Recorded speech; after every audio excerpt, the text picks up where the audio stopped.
Good evening and welcome back. Tonight, we're diving into the fascinating world of Greek mythology. As always, let me know where in the world you're listening from. Get cozy, settle in, and let's begin.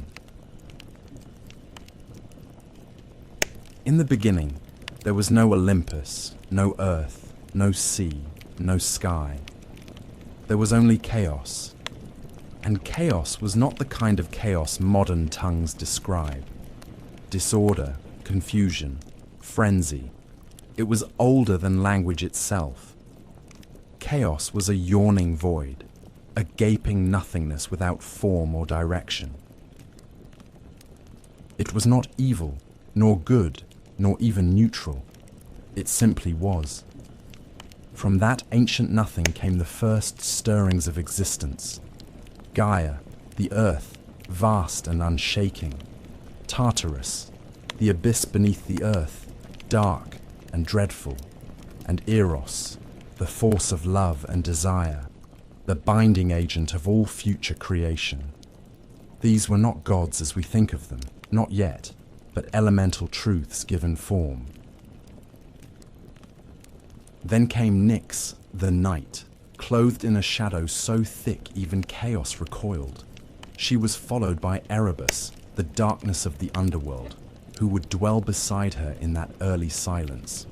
From the union of night and darkness came ether, the pure upper air breathed by the gods, and Hemera, the day, who from the beginning was fated to chase her mother endlessly across the sky.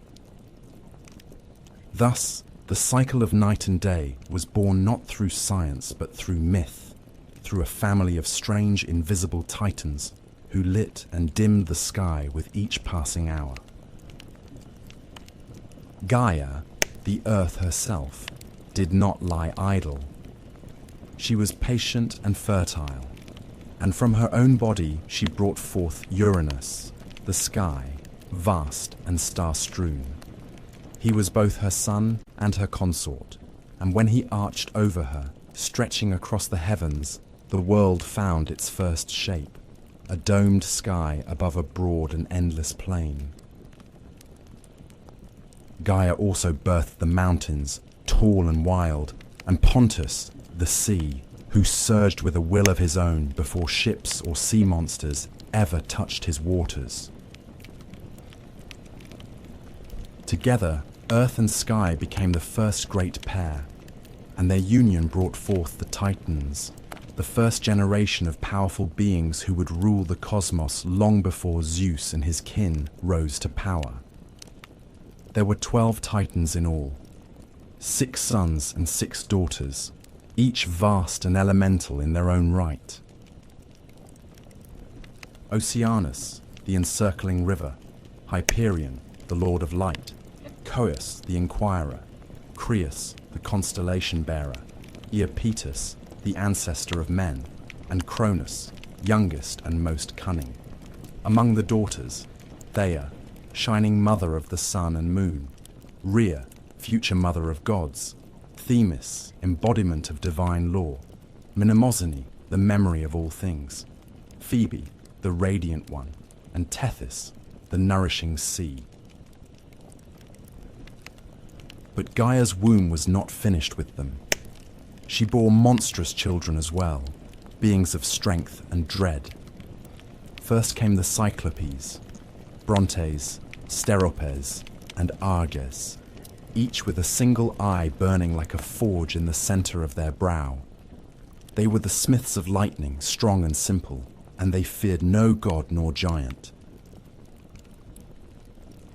Then came the Hecatonchires, the 100-handed ones, each of them enormous and terrible to behold, with 50 heads and 100 arms each, capable of stirring the very foundations of the world when enraged.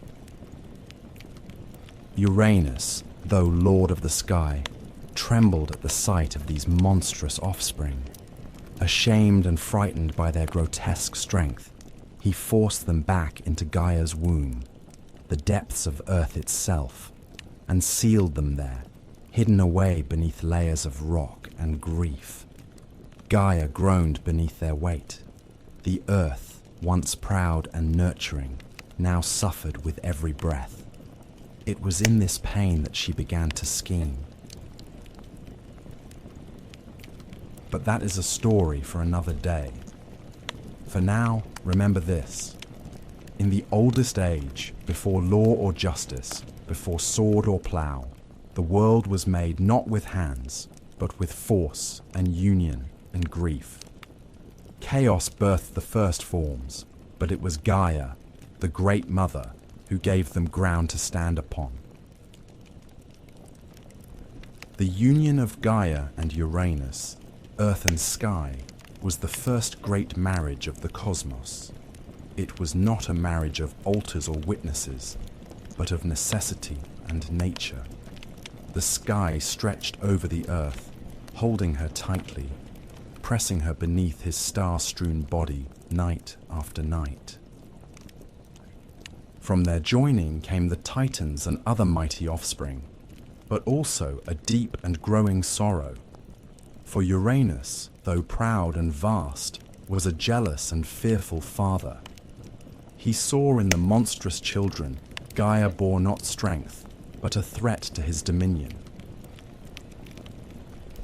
He looked upon the Cyclopes and the 100-handed giants with revulsion, not wonder, and with swift, cruel judgment, he thrust them back into Gaia's womb, deep into the belly of the earth, where no light reached and no voice could echo. Gaia groaned beneath their weight. It was not only the agony of bearing them within her again, but the betrayal of her consort, of Sky, who should have cherished their children as she did. Night after night, Uranus descended upon her, pressing down the heavens to meet the earth, blind to her pain and deaf to her grief. She could endure no longer. And so, from her own flesh, she fashioned a weapon, not of bronze or iron, for such things had not yet been dreamed, but a great sickle of unyielding flint, jagged as truth and sharp as vengeance. Then she went to her Titan sons, the firstborn and mightiest among her children, and laid bare her suffering. "Your father has wronged me," she said. "He has caged your brothers. He has silenced the womb that bore you. Who among you will aid me?" One by one they turned away, fearful of their father's might. Only Cronus, the youngest, the shrewdest, the one with watchful eyes and a patient heart, stepped forward. "I will do it," he said. "Give me the blade." So Gaia set the trap. She waited for Uranus to descend, as he always did, laying himself across her in the dark. And from the shadows, Cronus sprang. With a steady hand and no hesitation, he brought the sickle down upon his father. The sky shook with Uranus's cry as the blade bit deep, severing the source of his power. Cronus cast the bloodied flesh into the sea, and from the crimson foam that rose upon the waves, something new was born. A figure of impossible beauty, terrible and irresistible in equal measure. From that white froth came Aphrodite, goddess of love and desire, who would later cause kings to fall and empires to burn. She stepped ashore at Cyprus, radiant and serene, untouched by the violence of her origin. But Gaia's vengeance did not end with blood. From the droplets that fell upon the earth sprang other beings, the Furies, cloaked in shadow and vengeance, who would haunt oathbreakers and kinslayers until the end of days. The giants, who in time would rise up against the gods themselves, and the Meliae, nymphs of the ash trees, guardians of the wild and the old ways. Uranus, wounded and dethroned, vanished into the heavens, leaving the world to his children. Before he fled, it is said he spoke a final curse, one that would ring through time like a bell. Just as I was overthrown by my son, so too shall he be overthrown by his own. It was not a prophecy he invented, but a truth Gaia had already whispered, and Cronus heard it well. He took the sky's throne and wrapped himself in power, but from the moment he grasped it, he began to fear what his father had warned. Thus ended the reign of Uranus, the first king of the cosmos, and began the age of the Titans. Yet already, in the womb of time, the next storm was stirring. With Uranus cast down and the sky no longer pressed so tightly upon the earth, the world breathed anew. The Titans, freed from their father's yoke, now stood tall beneath the heavens, and Cronus, the youngest and most cunning among them, claimed dominion over all. He was not a god of chaos or cruelty, as his father had been in the end, but he ruled with a cautious and suspicious heart. The sickle he had used to bring down Uranus remained hidden, buried in the earth or cast into the sea, its blade remembered but unseen, like a secret sin. Cronus had delivered his mother from torment and his siblings from imprisonment, yet from the very moment he sat the throne of the cosmos, his mind was troubled by the prophecy that had driven him to rebellion. The words of his dying father echoed through him like a second heartbeat, that he, too, would be cast down by his own child. So Cronus took a wife, as kings must. He chose Rhea, his sister, a titaness of gentle strength and deep wisdom, though her name would one day be spoken in the same breath as pain. Together, they ruled through a time that later poets would remember as a golden age, a time when mortals, newly created, lived in peace, free from suffering, untouched by winter or war, and the fruits of the earth ripened without need for toil. It was an age before kings had armies, before men built walls or worshipped temples, when justice moved unseen among humankind and no one locked their doors. But such peace, as the world has always known, does not last. In time, Rhea began to bear children, and as each was born, Cronus remembered his father's curse. He did not hesitate. The moment Rhea placed each newborn in his arms, first Hestia, then Demeter, then Hera, Hades, and Poseidon, he opened wide his jaws and swallowed them whole. Not a trace was left, not a cry, not a cradle, only the knowledge that they were gone, hidden within their father's belly like seeds in winter soil. He told Rhea it was necessary, that he would not suffer the same fate as Uranus, that the throne must be protected. Rhea, though proud and strong, was powerless against him. She wept, but her tears changed nothing. 5 times she gave birth, and 5 times she lost her children to the hunger of her husband's fear. But the 6th time she resolved to act. When she felt the child stir in her womb, she did not go to Cronus. She fled instead to the island of Crete, where the mountains met the sky and deep caves opened beneath the earth.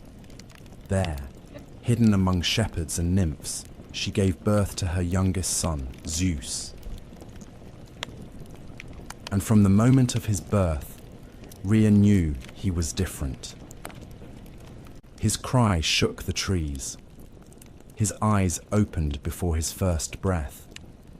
And when he grasped her finger, he held it with the strength of fate itself. To deceive Cronus, Rhea wrapped a stone in swaddling cloth and presented it to him with trembling hands. He swallowed it greedily, thinking the danger had passed. But beneath Mount Ida, the infant Zeus was nursed in secret. He was guarded by the Curetes, warriors who danced and clashed their shields to drown out the sound of his cries, and fed by the goat Amalthea, whose milk gave him strength beyond measure. And as Zeus grew, so did the storm that would one day break the world. Yet for now, the age of Cronus held.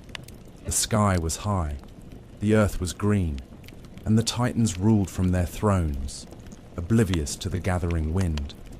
But deep within Cronus, 5 children stirred in the dark, and far to the west, a child born in secrecy watched the stars and waited. In the hidden folds of Mount Ida, where the air was thin and the wind whispered ancient names through stone and pine, Zeus grew to manhood. Raised in secret, far from his father's gaze, he learned of the world not through books or scrolls, but from the silence of the high peaks, the rustling of leaves, and the cautious stories murmured by his guardians in firelight.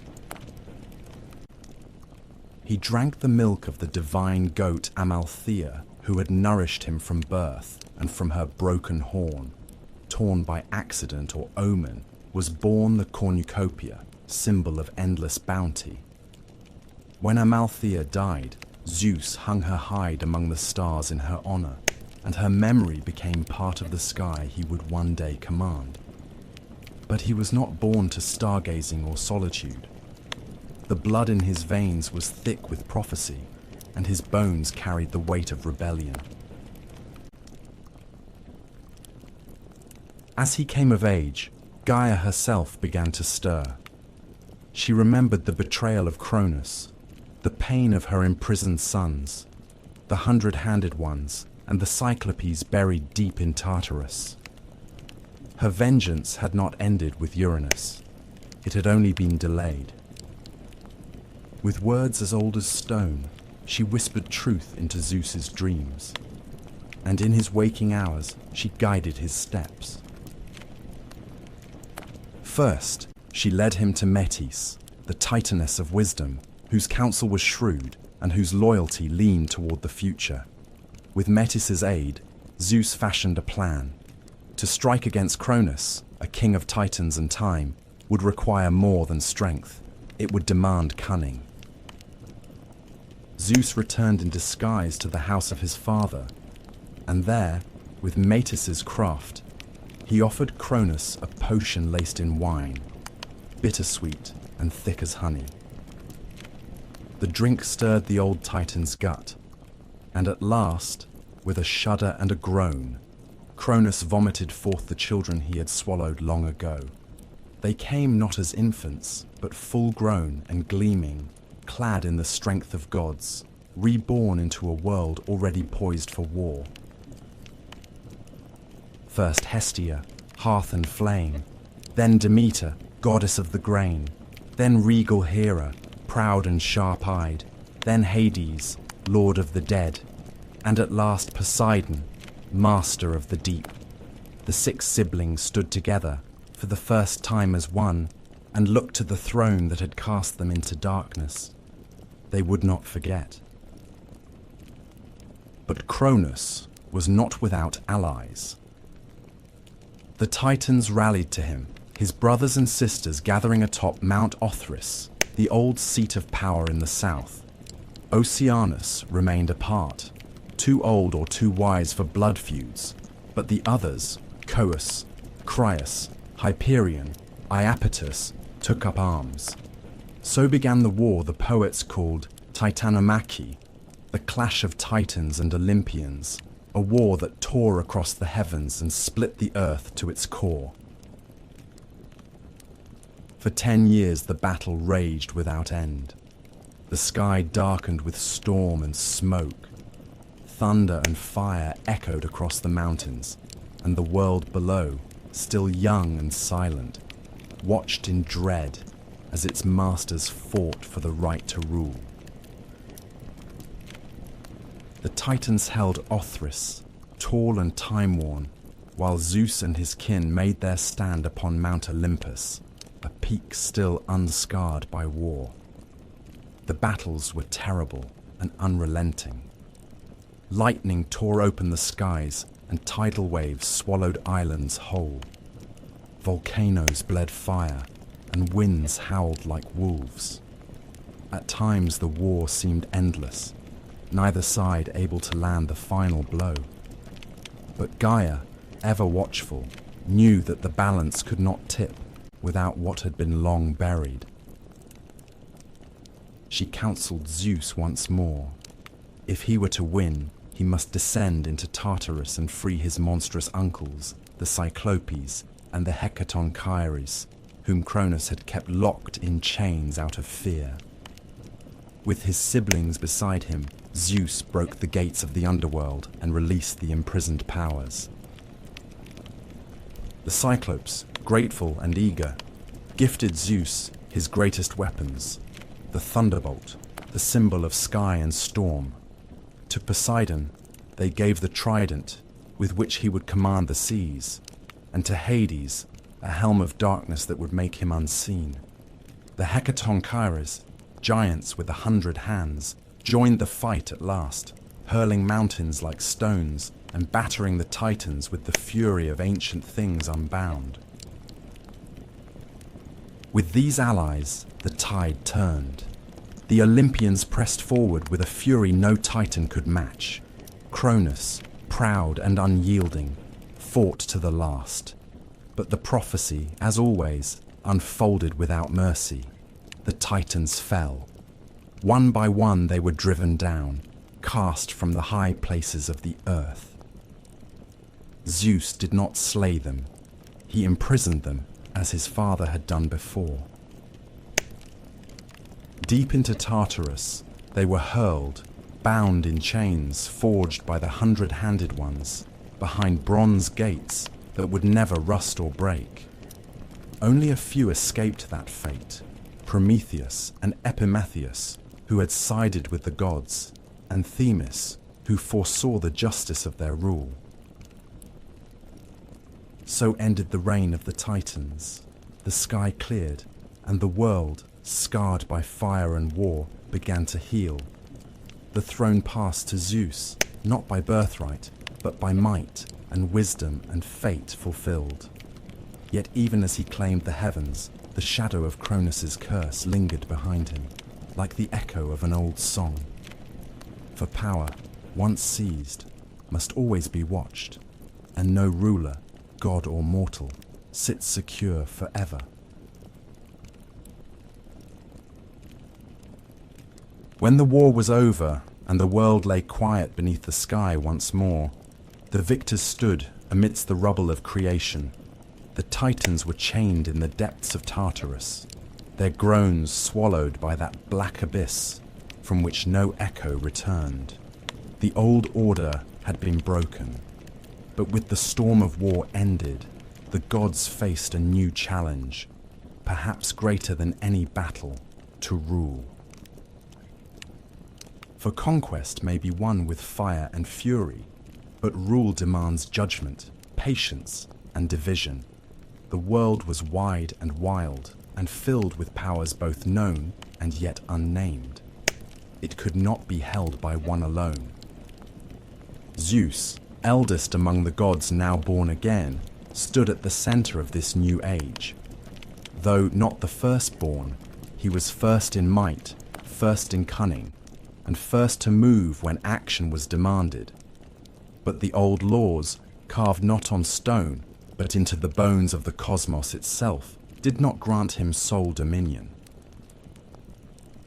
He had two brothers, both tempered by war and made strong in their own right: Poseidon, who had driven the sea to foam in his wrath, and Hades, who had worn the helm of darkness and moved unseen through battlefield and cavern alike.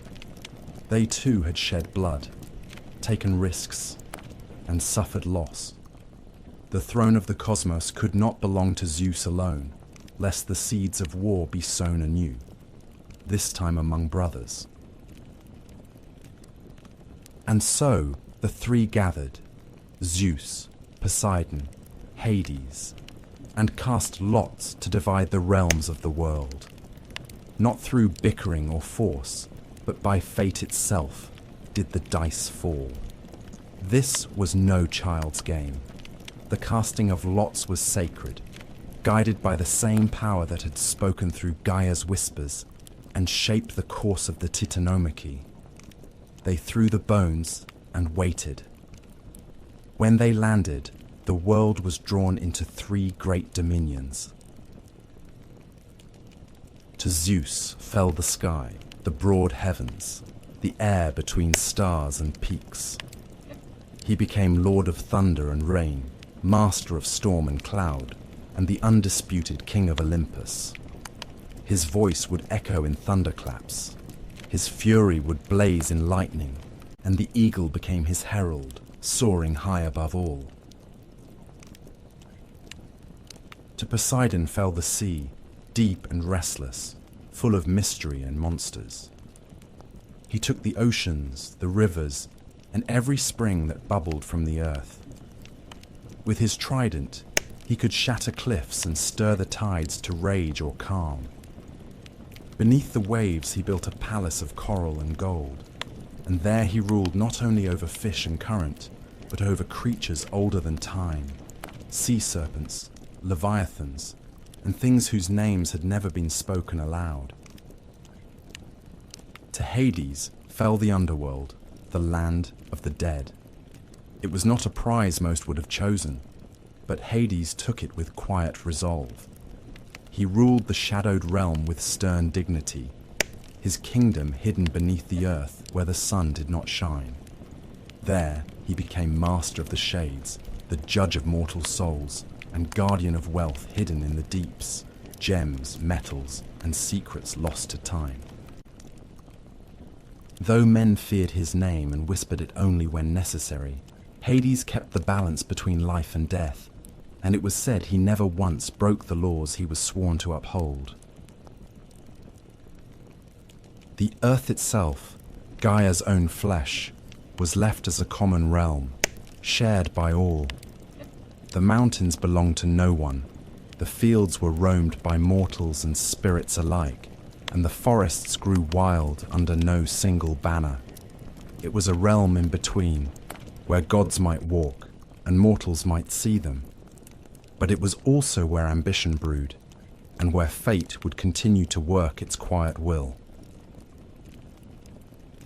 Thus, the world was ordered: sky, sea, and underworld. The 3 brothers, now kings in their own realms, swore not to war among themselves, lest the world break anew. They built their thrones and gathered their followers. On Mount Olympus, high above the clouds, Zeus called the gods to council. There beside him stood his sisters, Hera, proud and sharp as winter ice, Demeter, whose steps awakened spring, and Hestia, ever burning at the hearth of every home. And others came, new and old: Athena, born from wisdom and war; Apollo, golden and far-seeing; Artemis, silent and swift; Ares, bloody-handed; Hermes, fleet of foot and mind; Hephaestus, limping but brilliant; and Aphrodite, whose smile could unravel kings. It was the beginning of a new age, the age of Olympus. But though the thrones had been set and the realms divided, the world would not stay still for long. The gods, for all their power, were not immune to pride, nor love, nor rage, and the mortals who now began to rise across the lands would bring their own stories, their own wars, and their own share of sorrow. The heavens had been won, but peace is never simple when gods sit the throne. When the smoke of war faded and the world was cast once more in sunlight, Mount Olympus became the seat of a new and glittering court. The Titans had ruled from Mount Othrys in the south, harsh, ancient, and wrapped in storm. But Olympus, in the north, stood higher still, its summit crowned in cloud and crowned in myth. The mountain was not merely a place, but a threshold, a place where sky met stone, where the mortal world ended and the divine began. It was here that Zeus, having claimed the heavens by fate and force, gathered the new pantheon of gods. The Olympian court did not mirror mortal kingdoms. There were no brick-paved roads leading to its gates, no heralds announcing guests, no armies stationed at its base. The gods needed no walls to guard them. The air itself served as their boundary, a veil too high for mortal breath. Olympus was said to have no storms, no snow, no decay. Its halls were of marble and cloud, its ceilings vaulted with starlight, and its corridors stretched wide enough for wind to wander freely. Here, the gods walked not as shadows or omens, but in full form, radiant, terrible, and more alive than anything that walked the earth below. At the summit of Olympus stood Zeus, king of gods and men, seated upon a throne of thunder.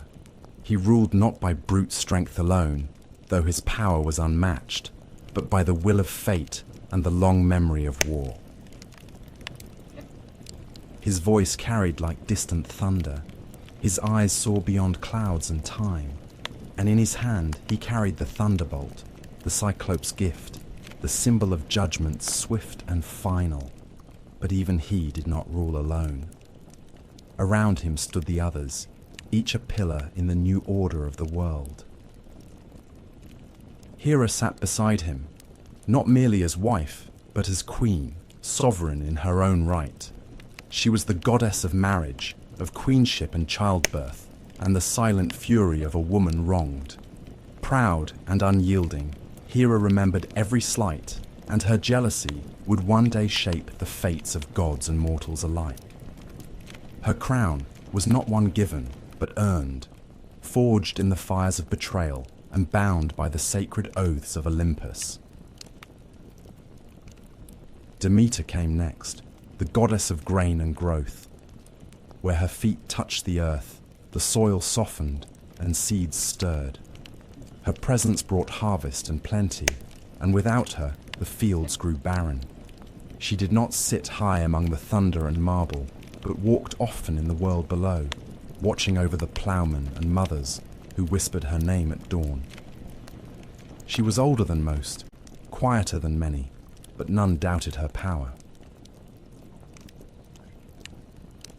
Then there was Hestia, goddess of the hearth, the firstborn of Cronus and Rhea, and the last to be freed from her father's belly. She asked for no temple, no grand myths, no wars or lovers.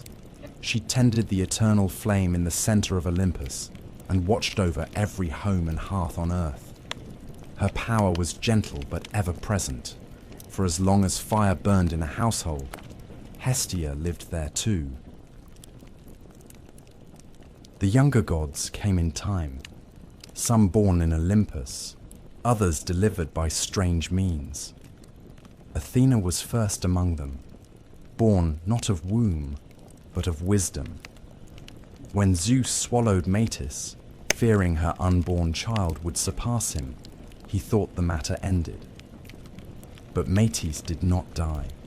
She lived within him, whispering, scheming, crafting knowledge in the dark. One day, Zeus groaned in agony, and with a blow to his skull, Athena sprang forth, fully grown, clad in bronze, spear in hand, her eyes clear and sharp as flint. She became goddess of wisdom, strategy, and just war, a virgin warrior with no patience for frivolity. Apollo and Artemis came next, twins born of Leto, a titaness who wandered long and weary to find a place to give birth. No land dared offer her sanctuary, for Hera's wrath was vast and vengeful. At last, the floating island of Delos accepted her, and there she bore her children. Apollo, golden-haired and bright, became the god of light, prophecy, music, and healing. His sister Artemis, swift and silver, was goddess of the hunt, of wild things and moonlight. Together, they marked a new generation of gods, restless, radiant, and intimately tied to the mortal world. Then came Ares, god of war and slaughter, son of Zeus and Hera, but beloved by neither. He was strength without discipline, rage without cause, and though his name was feared, he was not often honored. War followed him like a shadow, and he gloried in its chaos, but he was often bested by cunning and wisdom. His opposite was Hephaestus, the lame god of the forge, master of craft and flame. Born of Hera alone, or thrown from Olympus by Zeus, both tales are told, he found solace in metal, building wonders with hammer and fire. From his hands came armor, palaces, and automatons. Though limping and twisted, he was among the most indispensable of the gods. Aphrodite, goddess of beauty and desire, arrived not by birth but by foam, born of Uranus's severed flesh cast into the sea. She rose from the surf at Cyprus, as beautiful as she was dangerous. Love, lust, jealousy, and ruin followed her wherever she went. Even Zeus could not command her fully. She bound gods and mortals alike with a glance, and though she smiled often, it was never without consequence. Hermes, the trickster and herald, came last of this early court, son of Zeus and the nymph Maia. He moved swiftly between worlds, winged sandals at his feet, and a mischievous grin on his lips. He stole Apollo's cattle on the day of his birth, sang a song to cover the theft, and made himself indispensable before he could walk. He became the messenger of the gods, guide of souls, patron of thieves and travelers. Where Hermes went, borders dissolved. This was the Olympian court, a gathering not of saints, but of powers, raw, flawed, radiant, and vast. They quarrelled as siblings do, took sides in mortal affairs, fell in love, betrayed each other, waged petty rivalries, and enacted divine justice. But above all, they ruled. From Olympus they watched the world below and shaped it to their will. The age of Titans was gone, but in its place came an era of stories, of gods who walked among men, of heroes born from their unions, and of a world forever changed by the hands of the divine. The world had its rulers now, but peace, as ever, was a fragile thing, and fate had not yet spoken its last word. Long before men raised cities of marble or carved their prayers into stone, there were no humans upon the earth. The gods ruled alone, their courts high upon Olympus, their domains vast and varied. The world beneath them was green and wild, teeming with beasts and silent mountains.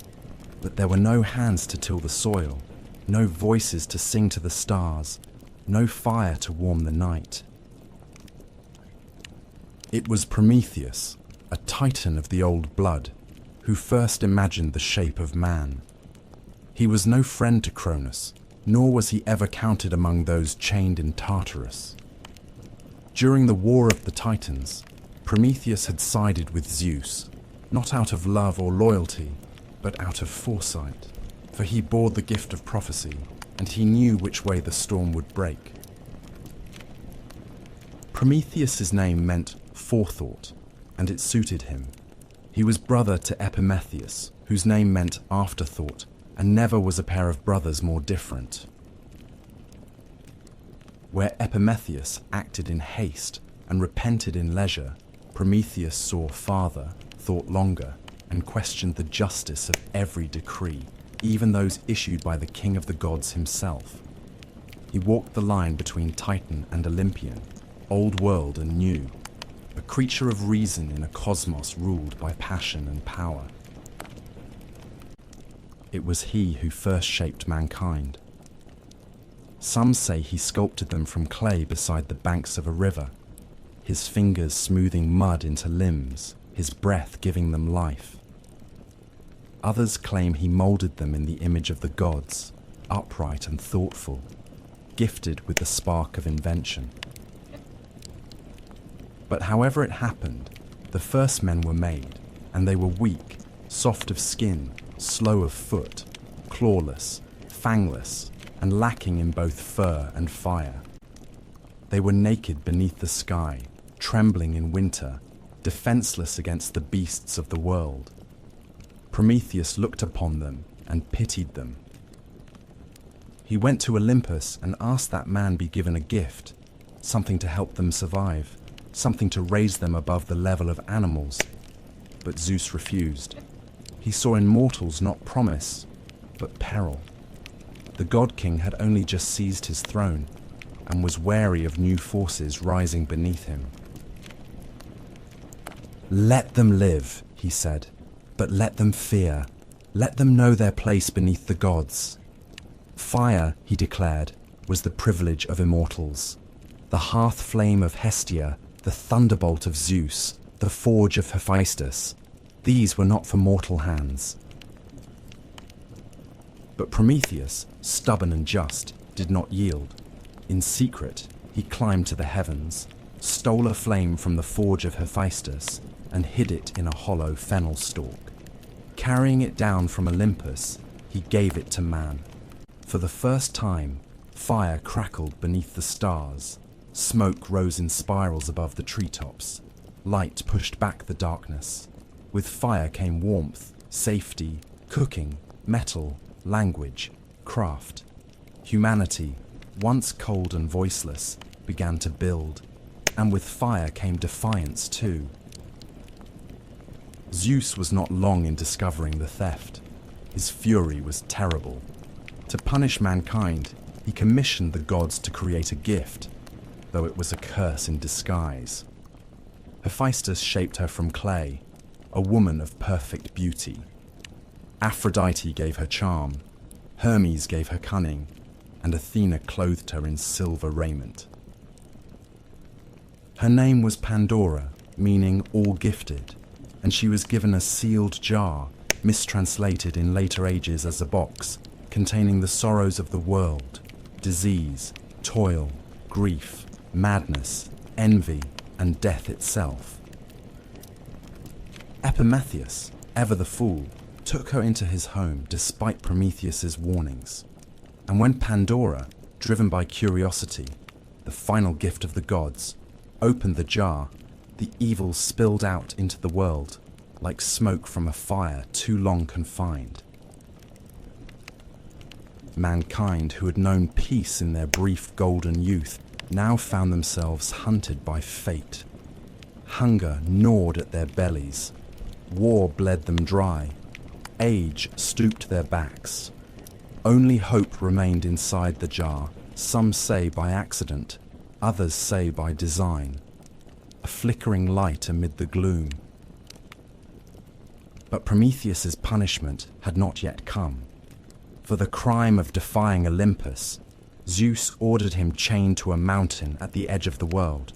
Some say the Caucasus, others say a place lost to myth. There he was bound in adamantine chains, unbreakable and eternal. Each day, an eagle born of Typhon or sent by Zeus would descend and feast upon his liver. Each night, it would grow back, and each morning the torment would begin again. He was immortal, and so the suffering could not kill him. He endured it for generations, long after kingdoms rose and fell, long after men forgot the gods who made them. And yet, even in chains, Prometheus did not repent. He knew a secret, a truth Zeus feared above all, that one day the king of the gods would fall, not by blade or rebellion, but by his own seed. It was this knowledge that protected Prometheus, for Zeus could not destroy him without first uncovering the name of the woman who would bear his doom. So the Titan waited, bound but unbowed, as men lit fires in the dark and told stories of the one who had dared to steal from the gods. The gods, for all their glory, were not alone in shaping the world. Beneath Olympus, on the soil that drank the rain and felt the sun's warmth, mankind struggled, rose, and fell, again and again. Their lives, short and flickering beside the long memories of the immortals, still left a mark. And though Zeus ruled the skies and Poseidon stirred the seas, it was the deeds of mortals that filled the earth with both beauty and sorrow. The poets who lived after would look back on this long, winding journey and see not one mankind, but many, each born into its own era, marked by the blessings and punishments of the gods. It was Hesiod, the Boeotian farmer and poet, who first set these ages into words, dividing the long march of human existence into 5 distinct epochs: gold, silver, bronze, heroic, and iron. Each was less than the one before, save one. In the beginning, there was the Golden Age, and it was unlike any time that followed. It came during the reign of Cronus, before the gods had learned to fear rebellion, and before the earth bore the weight of iron or war. In those days, men lived like gods themselves, free from pain, untouched by age, and unburdened by toil.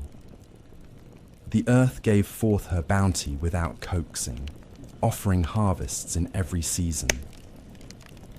There was no need for laws or swords, no need for kings or coins.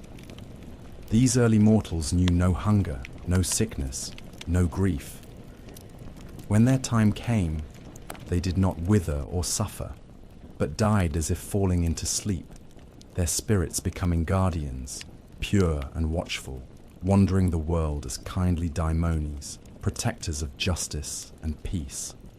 Theirs was a life of harmony, and theirs was the closest any mortal would ever come to Eden.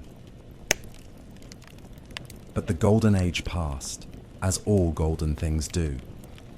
With the fall of Cronus and the rise of Zeus, the Silver Age dawned, a time of beauty dimmer and souls less noble.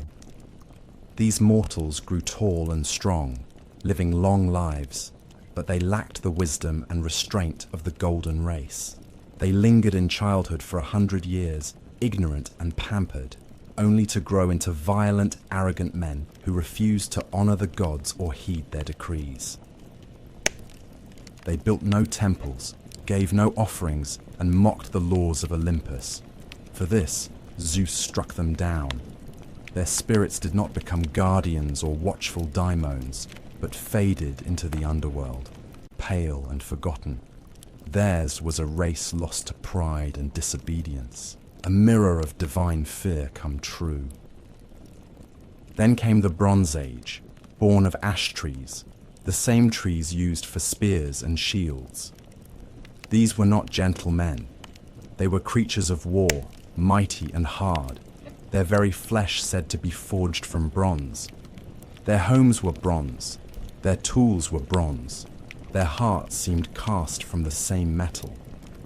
They lived for battle and died by it, sowing the world with blood and ash.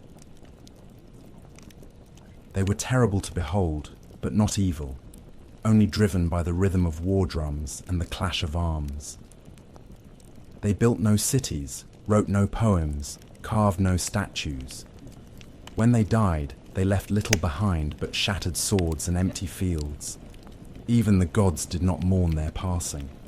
They sank into Hades without echo or prayer. Yet not all decline is steady. From the blood and smoke of the Bronze Age rose a brief and brilliant light, the heroic age, a time unlike any other. It was not part of the descent, but an interlude of glory before the fall. These mortals were greater than those who came before or after.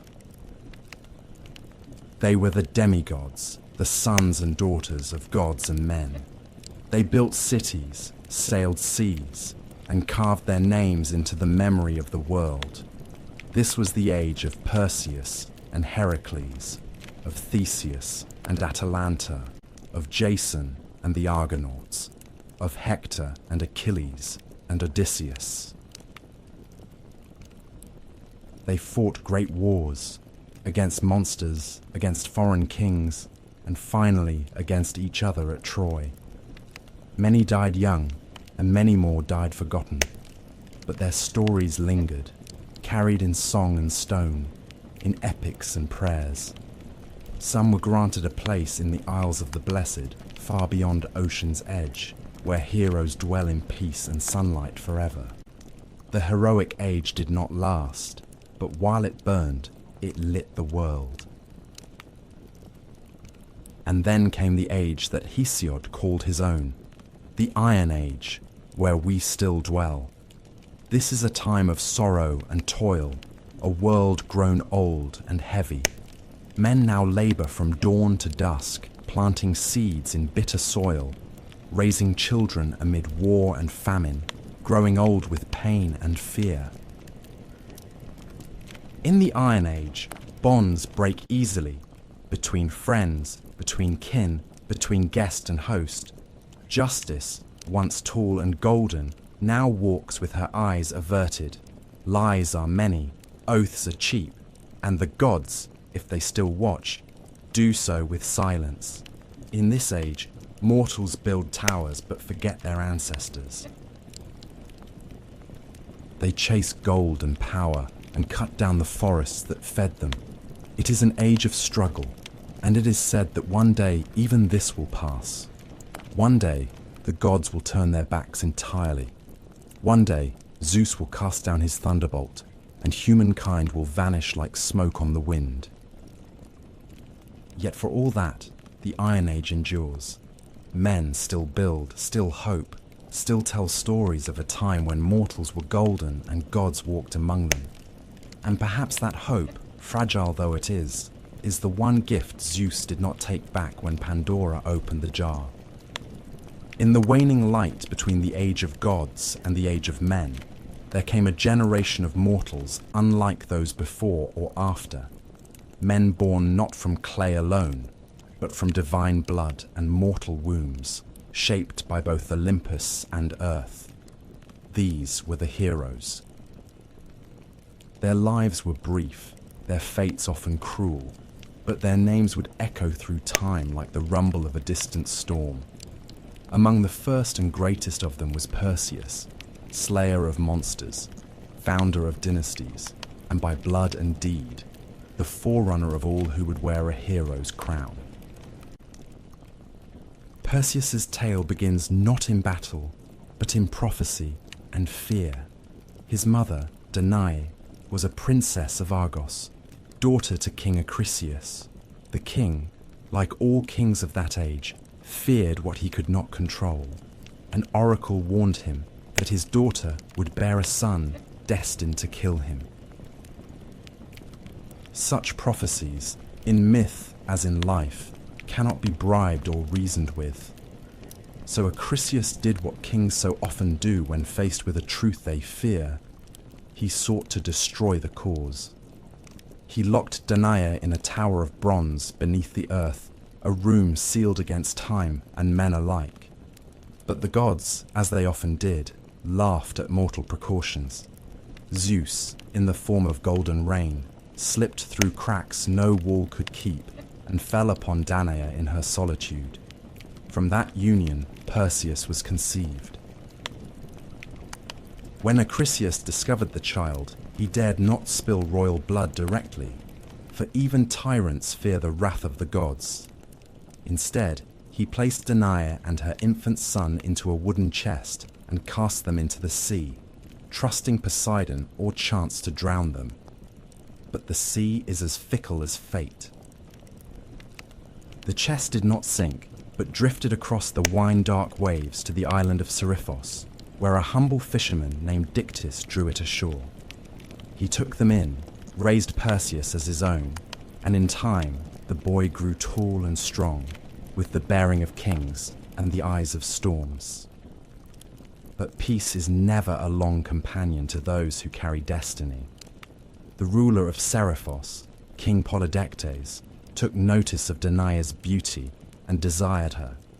Perseus, grown into manhood, stood between his mother and the king, a wall of defiance.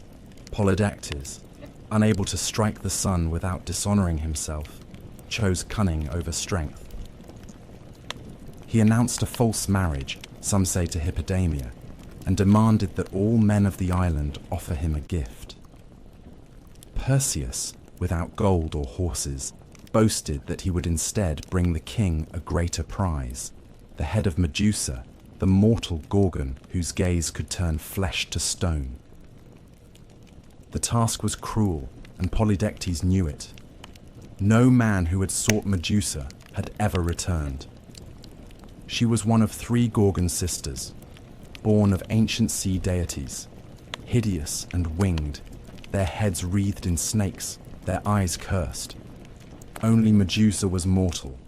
Her sisters were immortal, and none could be approached without peril. But the gods, who watched the world with curious eyes, favored Perseus. Athena, born from her father's head, and never one to forget a slight. Medusa, after all, had once been a maiden in her temple, until Poseidon's violence and pride had defiled it, lent her shield to the young hero. It was polished like a mirror, and in its reflection, one could look upon a Gorgon without meeting her gaze. Hermes, swift and shrewd, gave him a curved sword and winged sandals to fly, and directed him to the Graeae, the grey sisters who shared a single eye between them and knew the secret path to the Gorgon's lair. Perseus, through wit and will, stole their eye and bargained for the truth. They told him of the nymphs who kept the sacred items he would need, the helm of Hades, which made its wearer invisible, a kibisis, a magical sack to contain the Gorgon's head, and knowledge of the place beyond ocean's edge, where night never lifts and the Gorgons sleep among ancient stone. Armed with these divine gifts, Perseus flew over sea and desert until he reached the ends of the earth. He found them sleeping, Medusa and her sisters, curled in a shadowed grove, ringed by the statues of those who had come before. Perseus dared not look directly, and so with Athena's shield held before him, he walked backward, step by cautious step, until he stood over the sleeping Gorgon. With one swift stroke, he severed her head, and from her blood sprang Pegasus, the winged horse, and Chrysa, the warrior with a golden blade, children of Poseidon, born in death. As Medusa's sisters screamed and clawed the air, Perseus vanished into mist, hidden by the helm of darkness. The deed was done. He returned by the long road, his prize heavy in the sack, its power undiminished. On the way, he passed the shores of Ethiopia, where the sea god had sent a monster to punish King Cepheus and Queen Cassiopeia for their vanity. Their daughter, Andromeda, had been chained to a rock as sacrifice. Perseus, beholding her beauty and innocence, slew the beast, turned it to stone with the Gorgon's head, and claimed her as his bride. She would follow him westward, becoming the mother of his line. When at last he returned to Seriphos, Polydectes scoffed at his tale. So Perseus reached into the sack and withdrew the severed head. The king and his court were turned to stone where they stood. Dictys, the fisherman who had shown kindness to a mother and her child, became king in his stead. The cycle of cruelty was broken, if only for a time.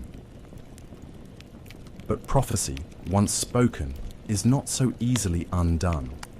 Perseus journeyed to Argos, where King Acrisius, still haunted by the words of the oracle, fled rather than face the boy he had once condemned to death.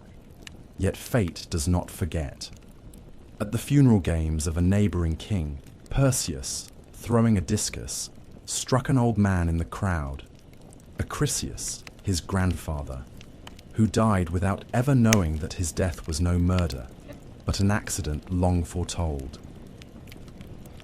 So the circle closed, as they always do in myth. Perseus had fulfilled the prophecy, though not by malice. He had slain a monster, saved a maiden, founded a line of kings, and carried the weight of fate with dignity. He would not live forever, but his name would.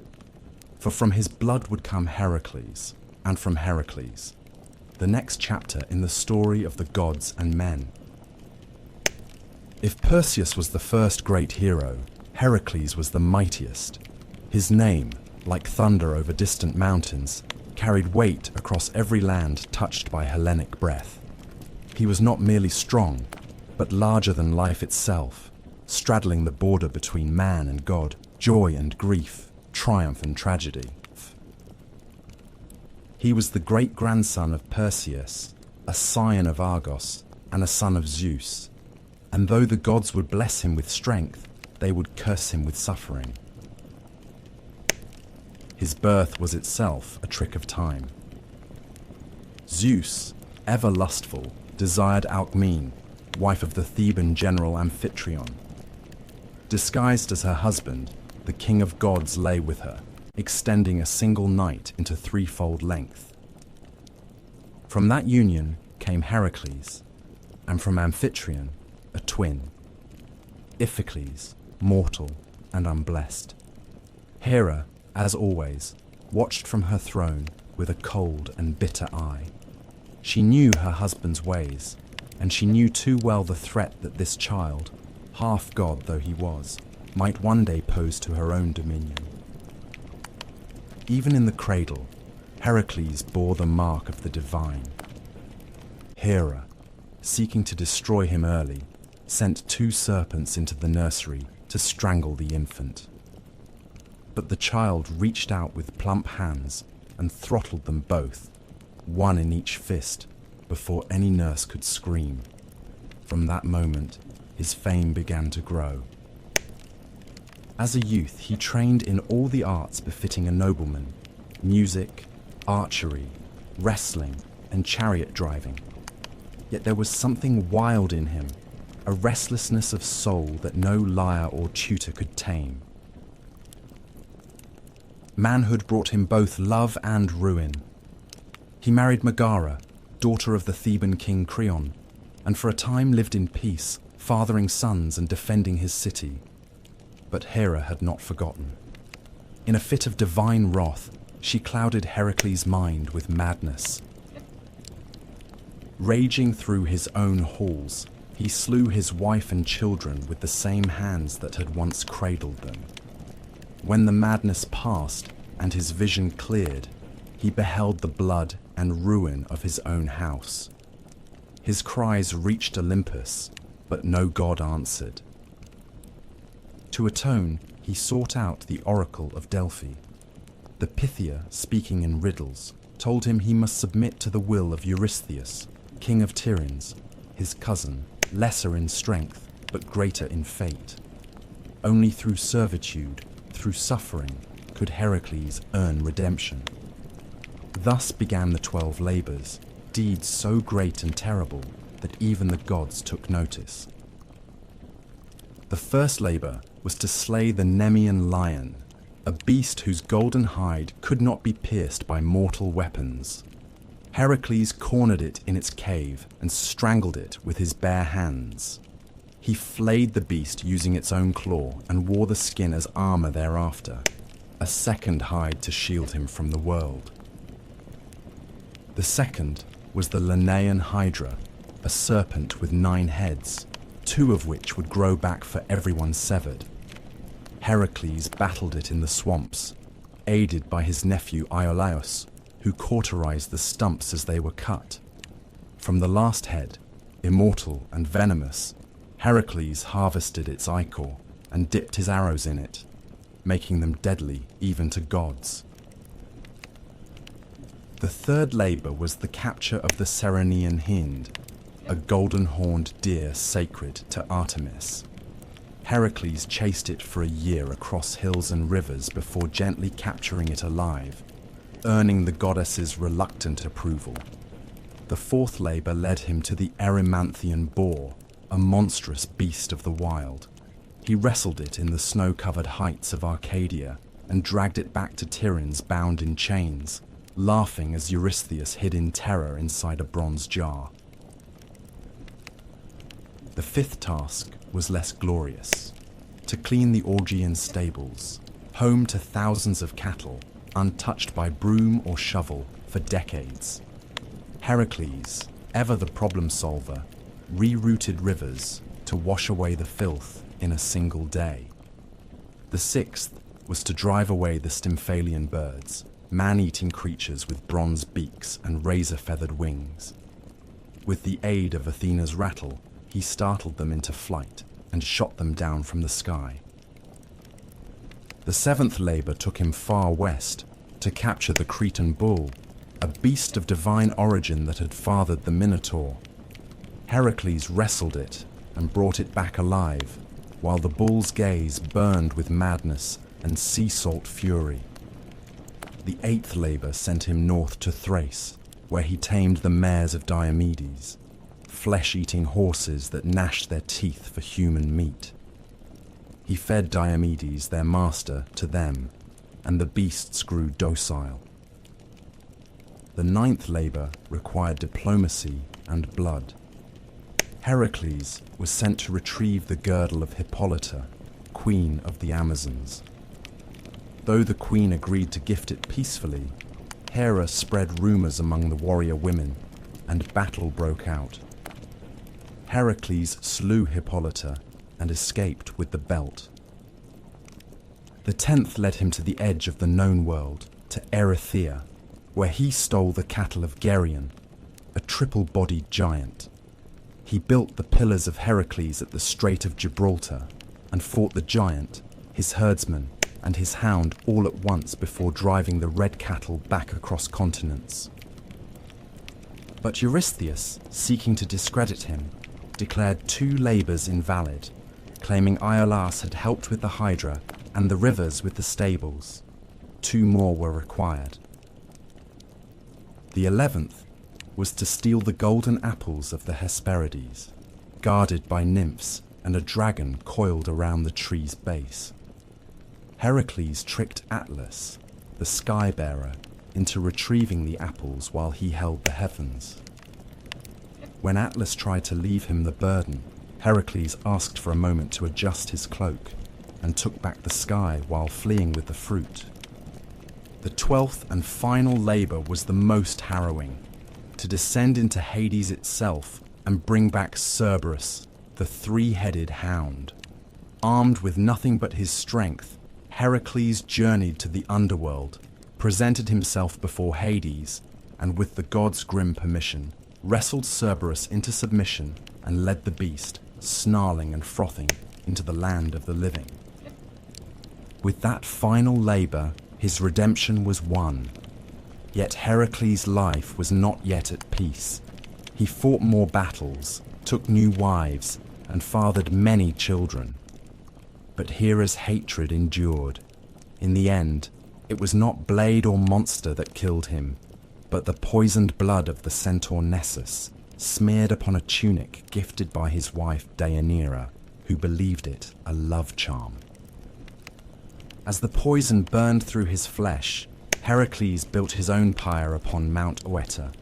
No mortal dared light it, until Philoctetes, a simple shepherd, stepped forward. For that, he was given the hero's bow. Heracles was consumed by flame, but in death he was reborn. Zeus lifted him to Olympus, where he was granted immortality and married to Hebe, goddess of youth. He became not just a hero, but a god. His labors, born of grief and guilt, became the very measure of heroism. Where others were remembered in story, Heracles was remembered in shrines, in games, and in the hearts of men who, though mortal, dared to dream of greatness. If Heracles was the greatest of Greek heroes, then Theseus was the most political, the most cunning, the most human. He was not merely a slayer of beasts or a breaker of curses. He was a builder of cities, a weaver of laws, and the founding spirit of Athens, the city that would one day name itself the cradle of civilization. His story is tangled with myth and memory, with the thunder of heroes and the whisper of politics. In him lived both brute strength and bright reason, the dual spirit of a nation that worshipped Athena with spear in hand and olive branch on the brow. Theseus was born of two fathers, King Aegeus of Athens and Poseidon, god of the sea. His mother Aethra lay with both on the same night, one mortal, one divine. From this double union came a boy of destiny, raised far from Athens in the city of Troezen, unaware of the great blood in his veins. Before leaving, Aegeus had hidden a sword and sandals beneath a heavy stone, telling Aethra that when the boy was strong enough to lift the stone, he would be ready to claim his birthright. In time, Theseus grew tall and sharp-eyed, restless in his limbs and mind. At 16, he moved the stone with a grunt and a grin, and took up his father's tokens.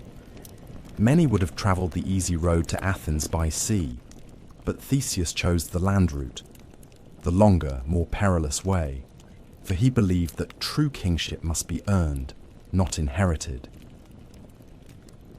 And so began the 6 labours of Theseus, not vast or godlike like Heracles' trials, but earthy and intimate, each a monster of the road, a terror to the common man. He defeated Periphetes, the club-bearer, taking his weapon as a symbol. He slew Sinis, who tied travellers to bent pine trees and tore them in two. He pushed Siren from the cliffs into the sea, ending the reign of a man who forced passers-by to wash his feet, only to kick them to their deaths. He overcame Tersion, the wrestler, by outmatching brute force with technique, and Procrustes, who made beds fit travellers by stretching or cutting them, found his own death in the same iron frame. Theseus did not just survive, he cleaned the land as he passed through it, paving the way for Athens itself to rise. When he arrived in Athens, King Aegeus did not recognize him.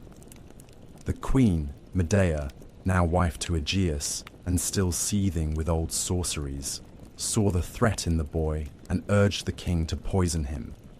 But Theseus presented the sword and sandals, and at the last moment Aegeus cast the cup aside, embracing his son before all the court. Joy, of course, never lingered long in myths. Trouble was already stirring in the east. For years, Athens had suffered under a bitter tribute. In a war with the island of Crete, Athens had been defeated, and as punishment, King Minos demanded 7 young men and 7 maidens be sent every 9 years to feed the Minotaur, a monstrous half-man born of lust and vengeance, kept in a twisting labyrinth beneath the palace at Knossos. This creature had been born from Minos's pride. When Poseidon sent a bull from the sea, Minos was meant to sacrifice it, but instead he kept it for himself. In punishment, the gods cursed his wife, Pasiphae, to fall in love with the beast. From their unnatural union came the Minotaur, Asterius, horned and violent, a living shame sealed away in the maze designed by Daedalus, the great inventor. Theseus, learning of the tribute, volunteered himself among the chosen.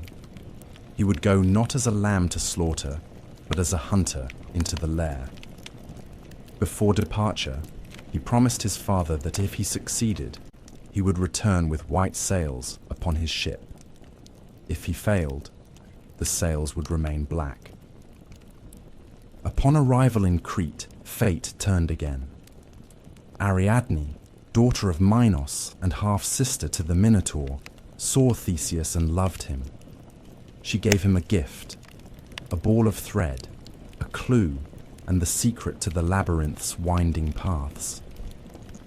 That night, Theseus entered the maze. In its dark coils, where stone turned endlessly into stone, he found the beast. They fought without words, one prince against one nightmare. Theseus, armed with skill and a sharpened blade, struck the creature down, then followed the thread back into the light. He fled with Ariadne and the freed Athenians, sailing into the Aegean. Yet love, in Greek stories, is never simple.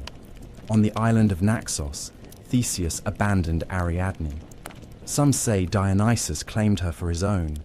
Others say Theseus feared what a Cretan bride might mean for an Athenian throne. She woke alone and wept beneath unfamiliar stars. Theseus continued home, but in his sorrow or forgetfulness, he failed to change the sails. From the cliffs of Athens, King Aegeus saw black on the horizon and believed his son dead. Grief-stricken, he leapt into the sea, which still bears his name, the Aegean. Now king, Theseus did not rest. He unified Attica, the region around Athens, binding its villages into one city-state. He established festivals and games, temples and laws. He was a hero of governance as much as of combat. He ventured again and again into myth, fighting alongside Heracles against the Amazons, journeying to the Underworld with Pirithous, his reckless friend, to steal Persephone herself from Hades. That journey ended in failure. Pirithous was swallowed by the earth, and Theseus was trapped upon the chair of forgetfulness, his memory eroded by the air of death. Only Heracles, on his own journey, tore him free. But time, as ever, turns. In the end, the Athenians, tired of kings and haunted by new heroes and new philosophies, drove Theseus into exile. He fled to the island of Skyros, where he was betrayed by a jealous king and cast from a cliff. His bones would later be retrieved by the Athenians and buried in honor, but at the time of his death, he was alone, no crowd, no crown, no chorus. And yet, his legacy endured. Where Heracles symbolized the strength of the body, Theseus embodied the strength of the polis, the city, the law, the people bound by more than blood. Athens would rise on his shoulders, and though it would worship Athena, it would remember the king who built its bones. Long before Troy burned and long after the Titans fell, there came a voyage unlike any other. A quest that crossed continents and gods, bound heroes into brotherhood, and ended in betrayal and exile. It was a tale of dragons and oaths, of kings usurped and thrones reclaimed. And at the center of it all was Jason, a prince exiled in childhood, a hero groomed not by war or prophecy, but by the long, slow fire of vengeance. His tale began in Iolcus, a coastal kingdom in Thessaly, where King Aeson, Jason's father, had been usurped by his own brother Peleus, a man who worshipped no law but power. Fearing the boy who might one day rise against him, Peleus sought to kill Jason at birth. But Aeson, forewarned, sent the infant away, smuggled from court and raised in secret by the wise centaur Chiron, who had trained Achilles, Asclepius and other sons of fate. Jason grew strong in the wild, fed on honey and knowledge, his limbs hardened by hunting, his mind by songs of kings who had fallen and risen again. Years passed. Jason returned to Iolcus, a man. clad in a single sandal. For as he crossed the river Anaurus, he had lost one in the muddy current, while carrying an old woman across. The woman, of course, was Hera in disguise, testing the young hero. When he entered the city, Peleus saw the one-sandaled stranger and turned pale. For the oracle had once warned him, "Beware the man who comes with one shoe." Jason, bold but not foolish, did not draw a sword or raise a cry. He spoke plainly. He was Aeson's son and rightful heir. Peleus, too shrewd to strike openly, feigned welcome and offered a test. "If you wish to be king," he said, "then prove yourself worthy. Retrieve for me the golden fleece from the far land of Colchis. Bring back that ancient prize, and I will yield the crown." The ram had flown him across the sea, and when Phrixus reached safety in Colchis, he sacrificed the beast in gratitude. Its fleece, gold as fire, was nailed to an oak in a sacred grove, guarded by serpents and shadow, watched over by King Aeetes, son of the sun god Helios. No Greek had ever gone there and returned. But Jason accepted the challenge. He summoned the greatest heroes of his time to join him, and they came, not as soldiers, but as volunteers, each seeking glory. Heracles came, and Orpheus with his lyre, Atalanta the huntress, Castor and Pollux, the sons of Zeus, Meleager, Theseus, Zetes and Calais, winged sons of the north wind, 50 heroes in all. Together they boarded a ship named Argo, built by Argus under Athena's guidance. In its prow, she set a piece of sacred oak from Dodona, a timber that could speak in prophecy. The ship itself was a character in the tale, whispering warnings and guiding fate. They sailed east, past shores and tempests, into legend. Their first trials were not of monsters, but of men. On Lemnos, they met a land ruled by women, who had slain all their husbands. There, Jason lay with Hypsipyle, queen of the isle, and begot sons he would never see grown. In Thrace, they encountered the blind seer Phineus, tormented by the harpies who fouled his food. The winged Boreads drove the creatures off, earning Phineus's prophecy, a path through the deadly clashing rocks, 2 cliffs that slammed shut like jaws upon any who tried to pass. At Phineus's advice, they released a dove. It flew through and lost only a single tail feather. The Argo followed at full speed, and the rocks caught her stern, but just barely. From then on, the passage remained still. The sea, it seemed, respected those who dared. At last, they reached Colchis, a land of fire and iron. King Aeetes did not kill them on sight. Jason was a stranger, and in that ancient world, strangers were sacred. But Aeetes agreed to grant the fleece only if Jason completed 3 tasks: yoke fire-breathing bulls, plough a field with them, sow it with dragon's teeth, and then defeat the warriors who would rise from the soil. These were not tests of courage, but of impossibility. It would have ended there, had the gods not intervened. Eros, at Hera's urging, struck Medea, daughter of Aeetes, with an arrow of love. She was a priestess of Hecate, versed in herbs and poison, untouched by men, cold as moonlight. But at the sight of Jason, her heart betrayed her. She gave him a potion to shield him from flame, taught him to hurl a stone among the earthborn warriors so they would turn on one another, and at last led him to the fleece itself, guarded by a serpent that never slept. Medea sang spells, and the beast sank into slumber. Jason seized the fleece, brilliant and soft as molten gold, and fled with Medea into the dark. Aeetes pursued them with ships, but the lovers had bought time with blood. Medea had taken her young brother Absyrtus, cut him into pieces, and scattered them in the sea, forcing her father to stop and gather the limbs for burial. The Argo slipped away, stained by crime and magic. Their return was a wandering, past Scylla and Charybdis, through lands of danger and delay.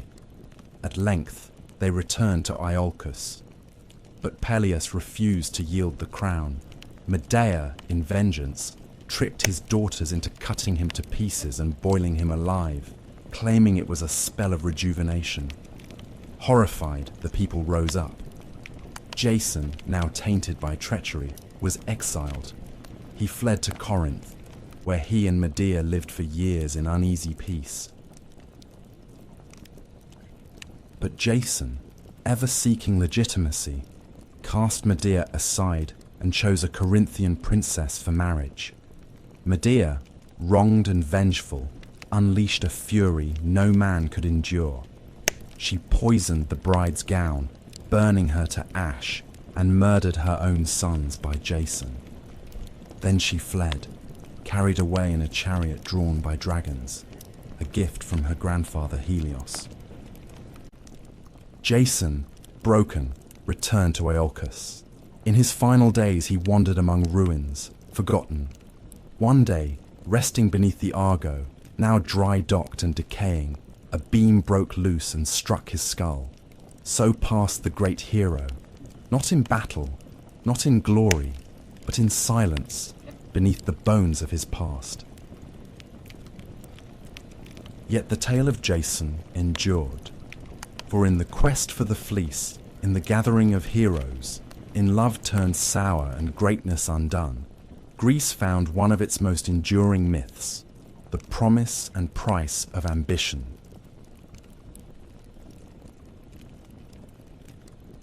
There are few bloodlines in Greek myth more accursed than the royal house of Thebes, where most heroes battled monsters or sailed for distant thrones. The Theban kings fought their own kin and warred against the past itself. Their legacy is not carved in bronze or sung in triumph, but written in riddles, madness, and murder. Even the city's foundation was steeped in omens and unrest. Thebes began with a quest. Cadmus, a Phoenician prince and brother to Europa, set out to find his sister after Zeus abducted her in the guise of a white bull. Unable to recover her, Cadmus sought guidance from the oracle at Delphi, who told him to abandon his search and instead follow a cow until it lay down. There he was to found a city. Obedient, he wandered until the beast collapsed upon a hill. But when Cadmus sent his companions for water, they met their deaths at the hands of a serpent, sacred to Ares, guarding a spring. Cadmus slew the serpent himself, and at Athena's bidding, sowed its teeth into the soil. From the earth sprang armed warriors, the Spartoi, or sown men, who turned on one another until only 5 remained. These 5 became the noble families of Thebes, and Cadmus their king. But the slaying of Ares' serpent drew divine wrath. Cadmus served the war god for 8 years in penance. He married Harmonia, daughter of Ares and Aphrodite, and the gods themselves came to their wedding. The couple received a cursed necklace forged by Hephaestus, a thing of beauty that would bring ruin to all who wore it. And so the doom of Thebes began not in hatred, but in celebration, cursed by beauty and blood. Generations passed. Cadmus's daughters would meet cruel fates. Ino went mad and threw her child into the sea. Autono's son Actaeon was torn apart by his own hounds after glimpsing Artemis bathing. Semele, beloved by Zeus, was tricked by Hera into demanding that he reveal his true form, and died in flame. And Agave, in a frenzy of Dionysian madness, tore her own son Pentheus limb from limb, believing him to be a lion. But it was through Cadmus's great-great-grandson Laius that the true tragedy would unfold. Laius became king of Thebes and took Jocasta as his queen. Yet the gods had not forgiven the line of Cadmus. An oracle came. If Laius ever had a son, that child would kill his father and marry his mother. As in all Greek stories, the warning was not enough to prevent the sin. Laius lay with Jocasta, and a son was born. Terrified, Laius ordered the infant's ankles pierced and bound, then gave him to a servant to be abandoned on Mount Cithaeron. But the servant, pitying the child, passed him to a shepherd, who in turn delivered him to the king and queen of Corinth, Polybus and Merope, who were childless, and welcomed the boy as their own. They named him Oedipus, meaning swollen foot, and never told him the truth of his blood. Oedipus grew into a clever and proud young man, but rumors of his birth reached him. Seeking truth, he journeyed to Delphi, where the oracle gave him the same prophecy once spoken to Laius, that he would kill his father and marry his mother. Horrified, believing Polybus and Merope to be his true parents, Oedipus fled Corinth, unwittingly running toward his fate. On the road, at a crossroads near Daulis, he encountered a stranger, old, proud, and imperious. A quarrel broke out over the right of passage, and in the heat of rage, Oedipus slew the man and his attendants, never knowing that he had just killed his true father, Laius. He continued on to Thebes, which was under siege, not by an army, but by the Sphinx, a creature with the body of a lion, wings of an eagle, and the face of a woman. She devoured all who failed to answer her riddle. What walks on 4 legs in the morning, 2 at noon, and 3 in the evening? Oedipus answered without hesitation. Man. The Sphinx, defeated, threw herself from a cliff. Thebes rejoiced. The city's deliverer was made king, and in gratitude he was given the widowed queen as his bride, Jocasta, his mother. Years passed. Oedipus ruled well and had 4 children, Eteocles, Polynices, Antigone, and Ismene. But plague fell upon Thebes, and the oracle proclaimed the land was cursed by unpunished blood. Slowly, terribly, the truth unraveled. The old man at the crossroads, the queen's grief, the scarred feet, the servant who survived, and the blind prophet Tiresias, who named the king as both father and brother, son and husband. Jocasta hanged herself. Oedipus took her brooches and blinded himself, piercing his own eyes. He begged to be exiled and wandered the land as a wretched figure, guided only by Antigone's hand. In the hills near Colonus, he found sanctuary and, at last, a quiet death, swallowed by the earth, his grave a secret kept by the gods. But his children did not escape the curse. Eteocles and Polynices fought for the throne. When Polynices was exiled, he raised an army from Argos and led the 7 against Thebes, a war that bathed the city in blood. The brothers slew each other in single combat at the gates. Thebes survived, but its soul was broken. Antigone, the last to carry the old honor, buried her brother despite royal decree. For this, she was condemned by her uncle, Creon, and buried alive. The gods sent madness and death to his house as punishment. Thebes endured, but its kingship became a revolving door of ruin. The tale of Oedipus is not one of monsters slain or cities built.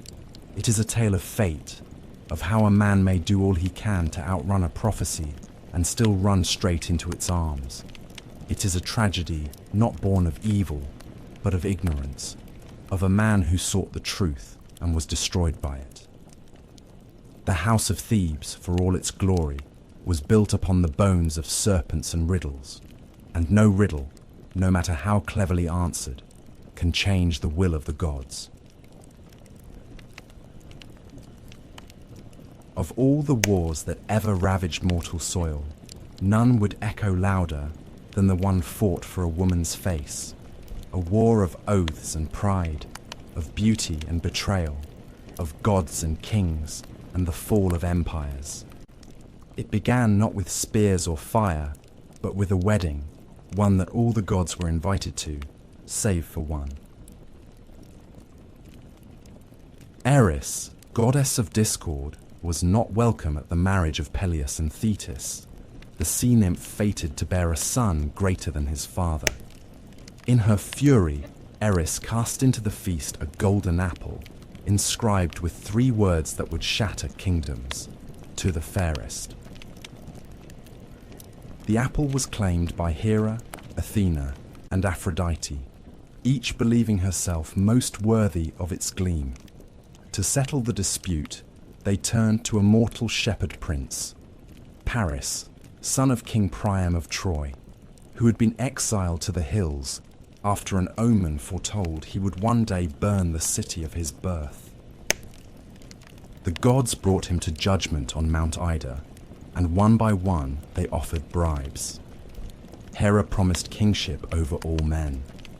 Athena pledged wisdom and victory in war. But Aphrodite, with a smile like soft thunder, offered him the love of the most beautiful woman in the world. Paris chose love, and thus Helen of Sparta, daughter of Zeus and Leda, wife of Menelaus, was marked. She had many suitors in her youth, princes and kings from across Achaea, drawn not only by her beauty, but by the promise of bloodlines that reached Olympus. Her mortal father, King Tyndareus, feared the war her hand would spark. On the advice of Odysseus, he bound the suitors with a sacred oath that whoever won Helen, all the others would swear to defend that union, to punish any who dared violate it. The pact was made with laughter, but oaths, once sealed, bind more than men. They bind fate.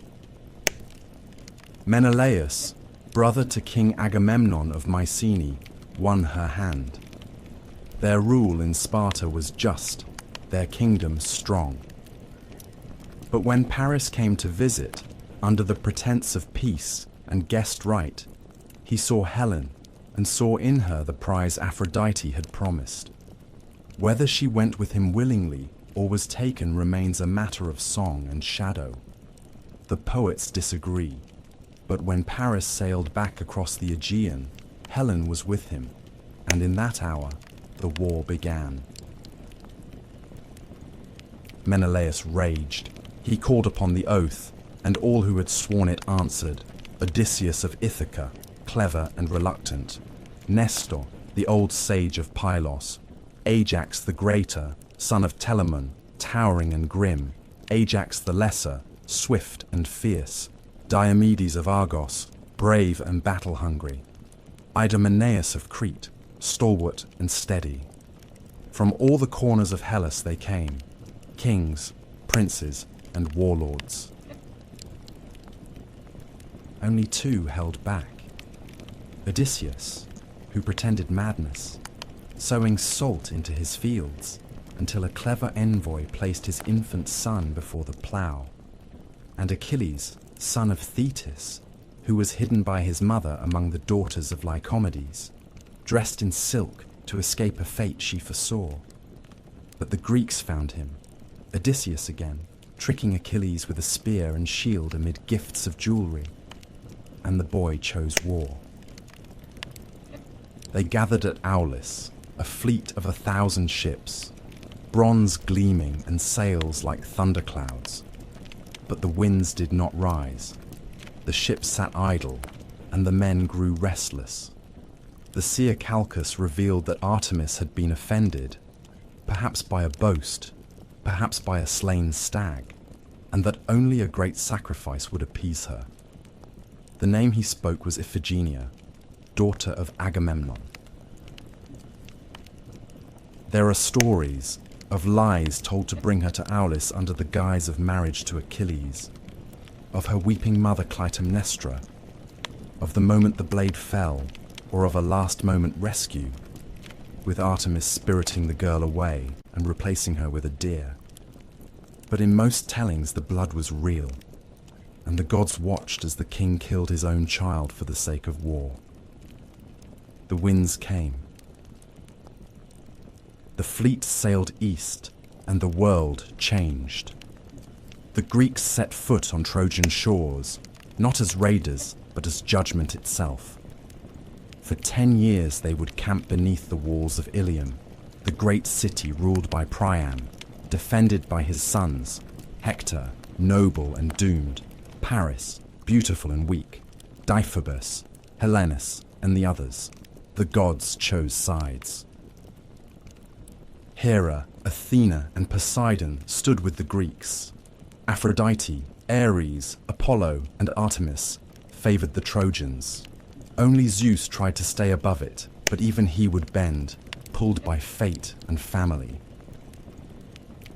This was not yet the war of Homer's Iliad, which would begin in the 10th year, but the war itself had already begun, not merely with spears and walls, but in the burning of oaths, in the breaking of trust, in the sacrifice of daughters and the judgment of gods. It was a war born not only of love, but of pride, of divine rivalry and mortal vanity, of old curses and deeper fears. And it would end not with victory, but with fire.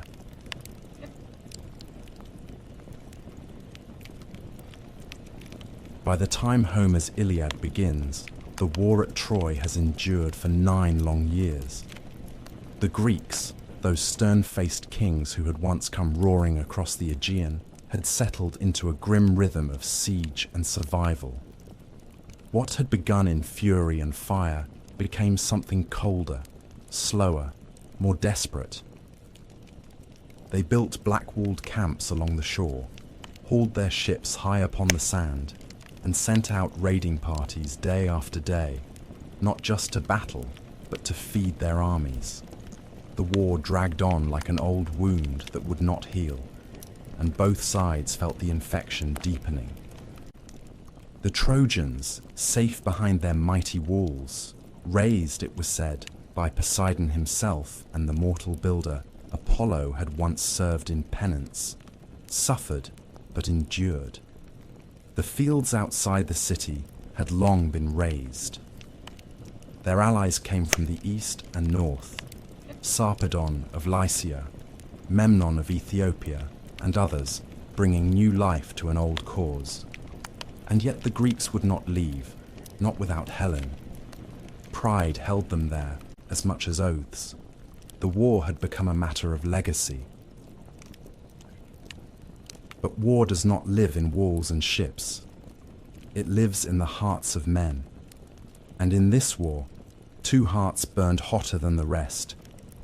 Agamemnon, king of kings, stern and imperial, and Achilles, son of Thetis and Peleus, unmatched in battle, fated to die young, and determined to make that death matter. The quarrel between these two would shatter the fragile Greek alliance. It began, as so many quarrels do, over a woman. In one of many raids, the Greeks had taken captives. Among them were Chryseis, daughter of a priest of Apollo, and Briseis, a princess of Lyrnessus. Chryseis was awarded to Agamemnon, Briseis to Achilles. When Chryseis' father came to ransom her, bearing golden gifts and reverent words, Agamemnon scorned him. The old man prayed to Apollo, and the god answered not with fire from the sky, but with plague, a silent killer that passed from beast to man, filling the air with death. The prophet Calchas, at last, revealed the truth. Agamemnon, forced to surrender Chryseis to save his army, did so, but in turn demanded Briseis from Achilles as compensation.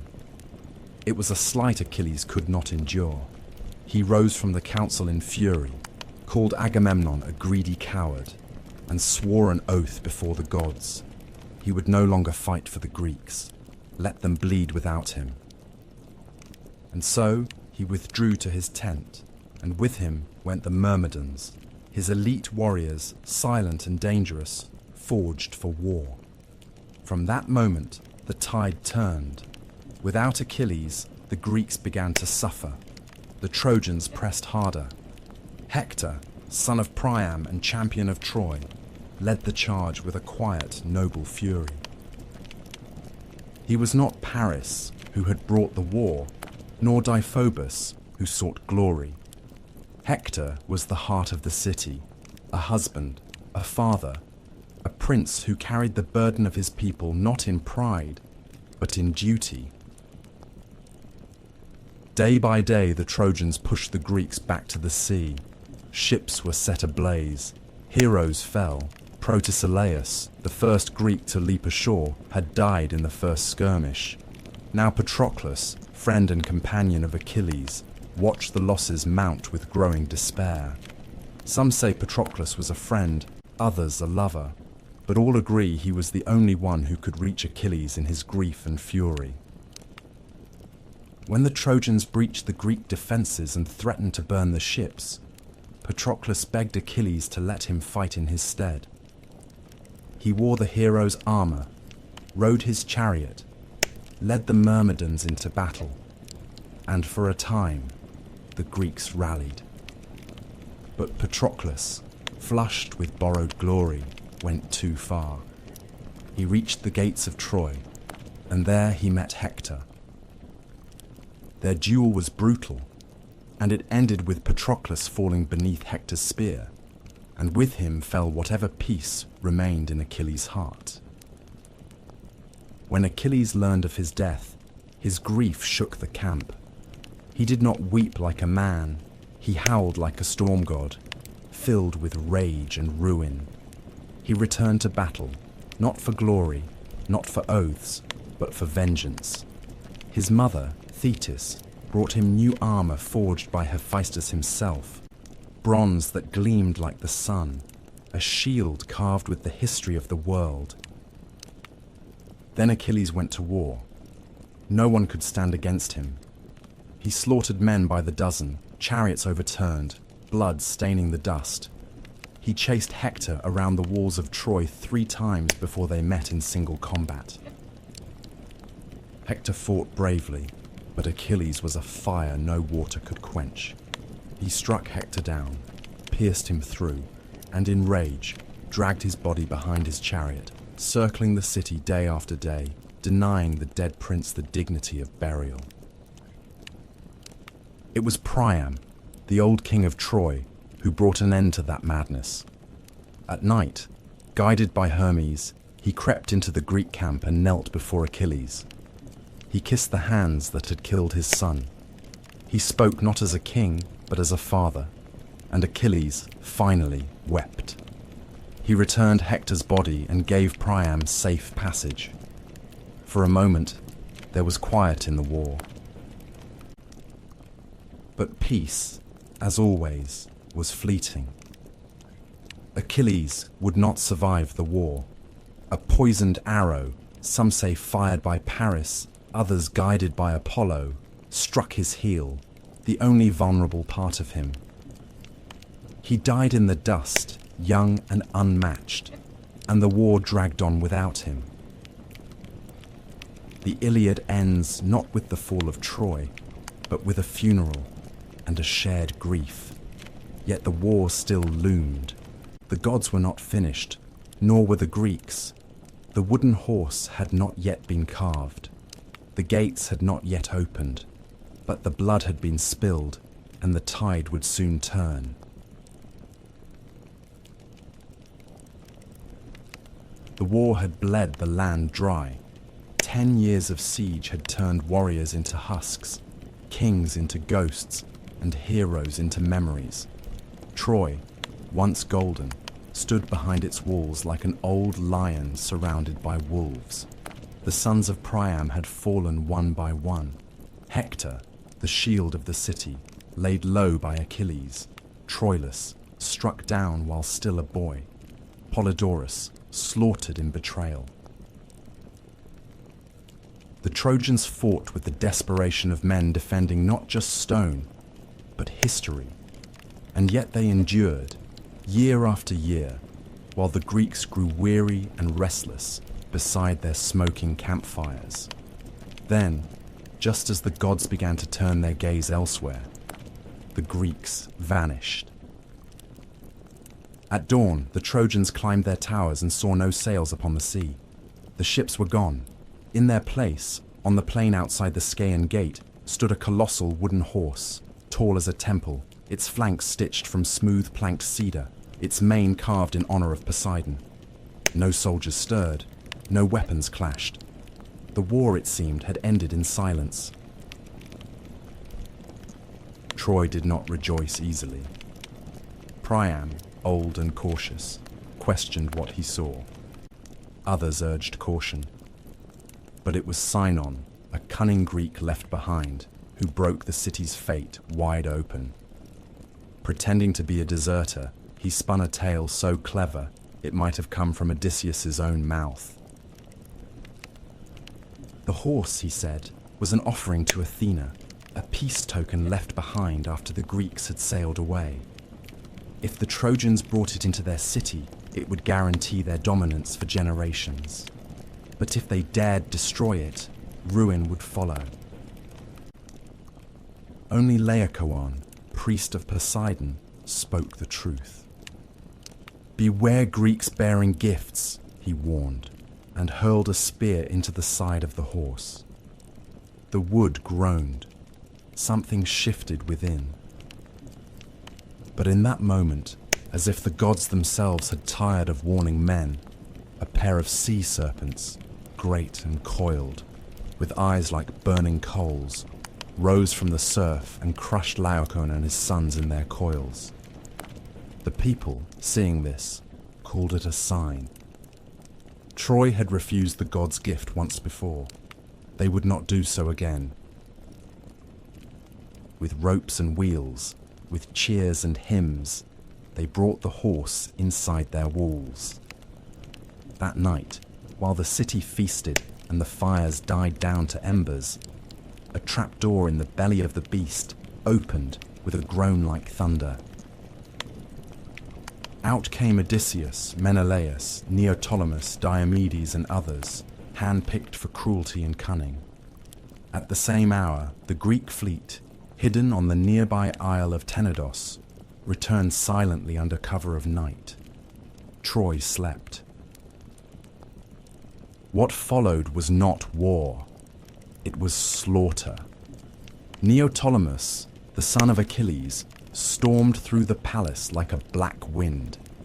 He killed Priam at the altar of Zeus, the old king's blood soaking the stones. Cassandra, daughter of Priam and cursed prophetess, was dragged screaming from the temple of Athena, her warnings once again unheard. Hecuba, queen of Troy, watched her sons die and her city burn. The Greeks showed no mercy. Astyanax, Hector's infant son, was thrown from the walls so no heir might one day rise. Temples were desecrated, women taken, and the city of Troy, once the pride of Asia, was given to flame. Helen, whose face had launched 1,000 ships, was found in the palace. Some say she wept and begged for forgiveness. Others say she stood proud, untouched by grief. Menelaus, blade in hand, looked into her eyes and dropped the sword. He took her back to Sparta, and the war, at last, claimed its final victory. When dawn rose over the plain, nothing remained but smoke and ash. The walls had fallen. The gods turned their eyes away, but the war did not end cleanly. The victors carried their own curses. Ajax the Lesser, who raped Cassandra in Athena's temple, was drowned at sea. Agamemnon, returning home with Cassandra as a concubine, was murdered in his bath by his wife Clytemnestra. The house of Atreus bled on. Menelaus and Helen returned to Sparta, but their names were never clean again. Diomedes, Nestor, and others wandered into obscurity or exile. Odysseus, cursed by Poseidon, would not see home for 10 long years. His tale, a winding odyssey of shipwreck and monsters, would become its own legend, shaped by gods and loss. Only Aeneas, son of Anchises and Aphrodite, escaped Troy with his father on his back and his son by the hand. Guided by omens and stars, he carried the last ember of Troy westward, toward Italy. From his blood, so the Romans would later claim, came Romulus, Remus, and an empire even mightier than Troy.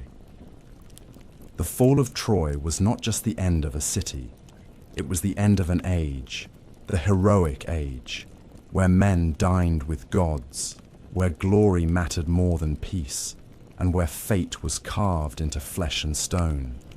The wooden horse, the fire, the betrayal, the mourning women. These were the final notes of a song that began with an apple and ended in ruin. The walls that had defied 10 years of siege fell in a single night, and the ashes of Troy drifted out to sea, borne on winds that did not care who had won.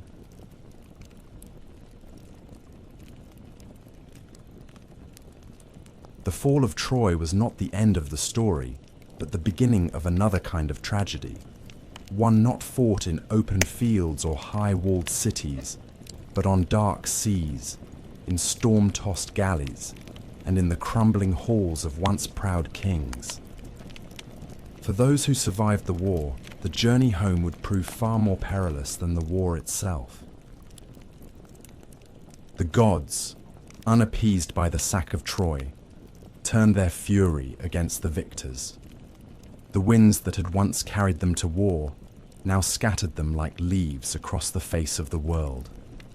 Agamemnon, the High King, returned first, or so it seemed. He sailed with Cassandra, the Trojan prophetess taken as a concubine, and brought with him spoils, stories, and the shadow of a crime. The gods had not forgotten the sacrifice of Iphigenia, his daughter, slain to appease Artemis before the war began. And in Mycenae, Clytemnestra, queen, mother, and widow in all but name, had not forgotten either. She had taken a lover in Agamemnon's absence. Aegisthus, a cousin with his own score to settle, descended from the cursed house of Atreus. Together they plotted murder beneath the roof Agamemnon had built. When the king returned, triumphant but weary, he walked into his palace as into a trap. Some say he was stabbed in the bath, others that Clytemnestra wrapped him in a robe and struck him down with an axe. Cassandra died too, screaming in a tongue none would hear, murdered at the threshold of a foreign land. Clytemnestra, bloodied and unrepentant, stood over her husband's body and claimed the act as justice. In that house, vengeance had become tradition. In time, vengeance came again. Orestes, son of Agamemnon and Clytemnestra, returned from exile and slew both his mother and her lover, urged on by Apollo and hounded by the Furies, ancient goddesses who punished kinslaying with madness. His was a tale of blood and absolution, one that would echo in Athenian courts and myths for generations. But his was not the only path home twisted by divine hands. Menelaus and Helen wandered long across the sea, driven southward to Egypt by contrary winds. Some versions say the Helen who went to Troy was only a phantom, and the real woman had remained in Egypt the whole time, waiting, unaged, while a war raged for her shadow. Others say she went willingly with Paris, and that Menelaus forgave her, wearied by war and longing for peace. They returned to Sparta at last, and ruled together in uneasy silence. But Helen's name, once a poem, had become a curse, and Sparta would never again rise as high as the day she left. But it was Odysseus whose journey became the most storied, the most sorrowful, the most enduring.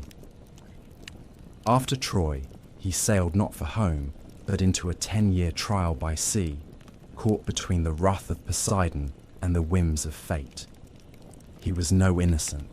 Odysseus had contrived the wooden horse and led the sack of Troy, and in doing so had desecrated temples and angered gods. Poseidon, in particular, had marked him for punishment. Odysseus's ship was hurled from island to island, each more strange than the last. He blinded Polyphemus, the Cyclops son of Poseidon, escaping with the clever name of Nobody. He dallied with Circe, the sorceress who turned his men into swine, and with Calypso, the sea nymph who kept him as a lover for 7 long years. He journeyed to the edge of the underworld, spoke with the dead, and heard the song of the sirens, tied to the mast while his crew rode with ears plugged by wax. He sailed between Scylla and Charybdis, lost all his men to storm and folly, and at last washed ashore, alone, on the island of the Phaeacians, who, moved by his tale, gave him a ship and safe passage at last. He returned to Ithaca in rags and silence, his beard long, his eyes cold. There, in his absence, suitors had overrun his house, feasting and plotting to marry his wife Penelope, who had waited, weaving and unweaving the same shroud by candlelight. Odysseus, with the help of his son Telemachus, his loyal swineherd, and the bow only he could string, slew the suitors one by one. Blood filled the great hall. Peace returned, but only for a time. The cycle of war and vengeance was never far behind. Many others fared worse. Ajax the Lesser was struck down by Athena for his crimes. Diomedes, though valiant in war, returned to find his wife unfaithful, and his city turned against him. He wandered west, founding cities, fading into legend. Philoctetes, who had slain Paris with Heracles' bow, found no welcome home and became a wanderer. Neoptolemus, the son of Achilles, was killed in Delphi, cut down at Apollo's altar, perhaps in penance for the blood he spilled at Troy. The Trojan War had promised glory. It had delivered only ashes. The heroes who had once stood shoulder to shoulder beneath the walls of Ilium returned to broken homes, bitter wives, hostile gods, and the hollow echo of songs that no longer matched the truth. In the end, there were no victors, only survivors. Before the walls of Troy ever stood, before heroes raised shields or ships touched the wine-dark sea, there was a deeper current of power, older than man, older even than war, the rule of the gods. Their stories are often whispered beneath the tales of mortals, but it was the Olympians who wove the very fabric of fate. And it was not always they who ruled. Before Olympus, there was chaos, and after chaos came Gaia, Uranus, Cronus, and the slow, violent birth of divine order. The age of the Titans had ended with fire and thunder.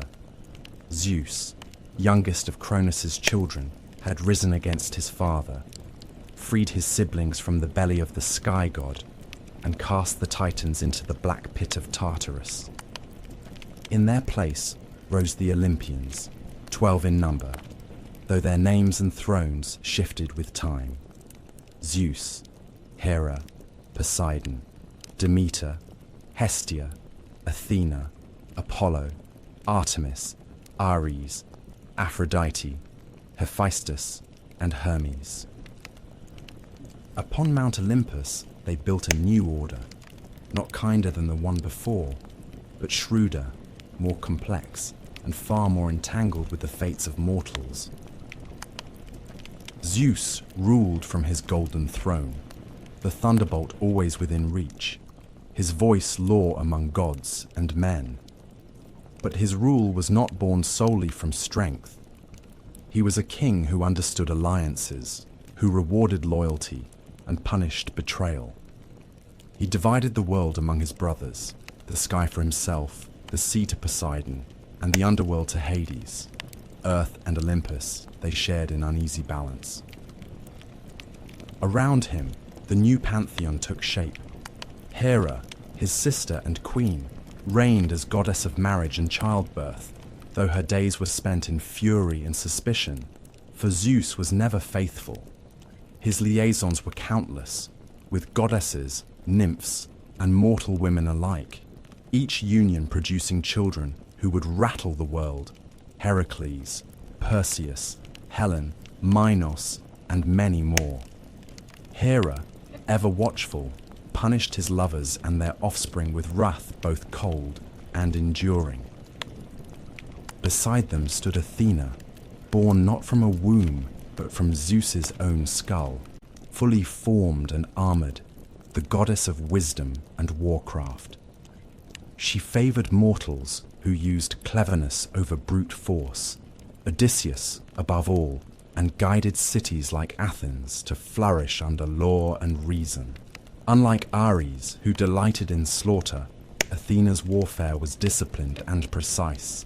Her presence marked the Olympian era as one of intellect as much as strength. Apollo and Artemis, twin children of Leto, brought light and shadow in equal measure. Apollo, golden-haired and radiant, ruled over prophecy, music, and healing. He claimed the oracle at Delphi, speaking in riddles through the Pythia, shaping kings and battles with a few cryptic words. Yet he could also bring plague, as he did upon the Achaeans at Troy. Artemis, his sister, roamed the forests untouched by men, a huntress and protector of wild things. She asked no permission and gave no forgiveness to those who trespassed her sacred groves. Demeter, goddess of the harvest, kept the earth fertile, except when her daughter Persephone was taken by Hades. In her grief, Demeter let the crops wither, and from her sorrow, the seasons were born. Her myth echoed through every field, every cold winter and warm spring, a cycle of mourning and return. Aphrodite, said by some to have risen from the sea foam where Uranus's severed flesh fell, ruled love and desire. Her beauty stirred both gods and mortals to madness. She bound men's hearts to ruin and pleasure alike. In the halls of Olympus, she was married to Hephaestus, the lame smith god, but gave her heart and body to Ares, the god of war. Together they embodied the chaos of passion and conflict. Hermes, Quicksilver son of Zeus, moved between worlds as messenger, thief, and guide of souls. He was the god of boundaries, both keeper and breaker of them. No door was closed to Hermes. He walked freely from Olympus to Hades, from feast to battlefield, a smile always playing on his lips. This new pantheon did not rule in silence. The Olympians were not distant creators. They were immanent, meddling, playing favorites, waging subtle wars through the hands of mortals. Unlike the Titans, who embodied elemental force, the Olympians were reflections of human nature elevated to divine scale.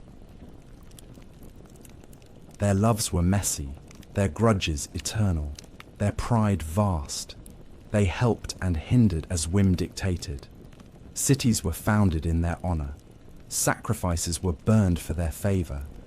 Oracles spoke their will, and every home kept a flame for Hestia, goddess of the hearth, who asked for little and gave peace in return. Yet beneath all their grandeur lay a constant truth. Their power, though vast, was not absolute. They could be bound by oaths, tricked by mortals, and undone by time. Even Zeus, in his glory, was haunted by the same fear that doomed his father, that one day a child of his would rise to overthrow him. His union with Thetis was abandoned for this reason. She was wed instead to a mortal, Peleus, so that Achilles, her son, would die young and not ascend. In this, the Olympians were no different from men. They feared loss, clung to thrones, and fought to keep their order intact. But for a time, they ruled, their names etched into every marble temple, their deeds sung in every song, their symbols carved into shields and coins. The age of heroes had passed, but the gods still held dominion over the world of men. And yet, from distant lands and whispered prophecies, came the faintest echo of change. New gods stirred beyond the horizon. The temples would not stay full forever. But Olympus, for now, still stood. The Olympians were mighty, but they were not unchallenged. Even as temples to Zeus reached toward the sky and Athena's wisdom lit the minds of city-states, darker gods walked the earth, gods of wine and madness, of death and rebirth, of things not carved into public altars but whispered in secret groves and torchlit caves. Chief among them was Dionysus, the last to take his seat on Olympus, and the only one who truly stood between the divine and the wild. Dionysus was no ordinary god. His birth alone defied the laws of nature and propriety. He was the son of Zeus and Semele, a mortal princess of Thebes. When Semele, tricked by Hera, demanded Zeus reveal his true divine form, she was consumed by his thunderous radiance. Yet from her ashes, Zeus plucked the unborn child and sewed him into his own thigh. Months later, Dionysus was born again. Twice born, they would call him. And from the moment of his second birth, his path was unlike any other Olympian's. He was raised not on Olympus, but in far corners of the world, among nymphs in Nysa, in the caves of India, in the company of satyrs and maenads. He wandered, not ruling from a throne, but roaming with flute and vine, his train of revelers trailing behind in ecstatic dance. Where he walked, vineyards bloomed and reason faltered. He was not merely the god of wine, but of alteration, of the thin, sacred line between civilization and chaos, between ecstasy and insanity. He inspired joy, yes, but also frenzy, and in frenzy, men and women alike might forget who they were. His arrival in Greece was not without resistance. Cities mocked his rites. Kings barred his worship. One by one, he punished them. In Thebes, his mother's homeland, the young god returned disguised, his followers stirring unrest with drums and cries. Pentheus, the rigid king, tried to suppress the madness. He arrested Dionysus, scoffed at the wild rites, and sought to spy on the women of the hills. But the god lured him into the woods dressed as a woman, and there, in a trance of divine madness, his own mother, Agave, led the Maenads in tearing him limb from limb. Only when she returned to the city with her son's head on a thyrsus did the spell break, and the lesson settle like a shadow over all Thebes. Dionysus was the god of theatre as well as intoxication, of masks and performance, of truths hidden within lies. His festivals became the heart of Greek drama, where comedies and tragedies alike were performed in his honor. Through masks and songs, the Greeks gave shape to fears and desires they dared not speak aloud. To worship Dionysus was not to bow before power, but to surrender to it completely. And with Dionysus came something new to the Greek world: mystery cults, religions of initiation, secrecy, and rebirth. Unlike the formal rites of Olympus, mystery cults promised something personal. In the Eleusinian mysteries, followers of Demeter and Persephone reenacted the story of descent and return, of a daughter lost to death and found again.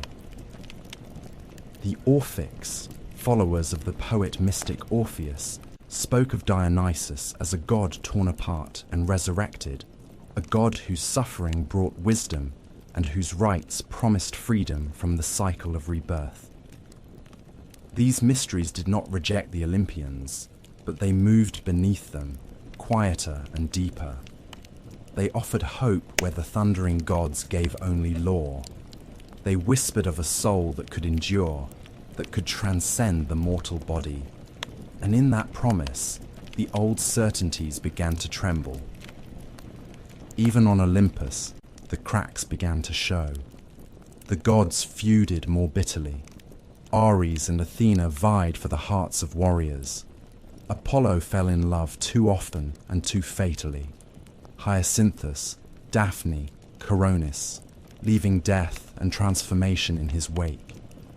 Aphrodite, jealous and capricious, punished mortals for the very desire she stirred.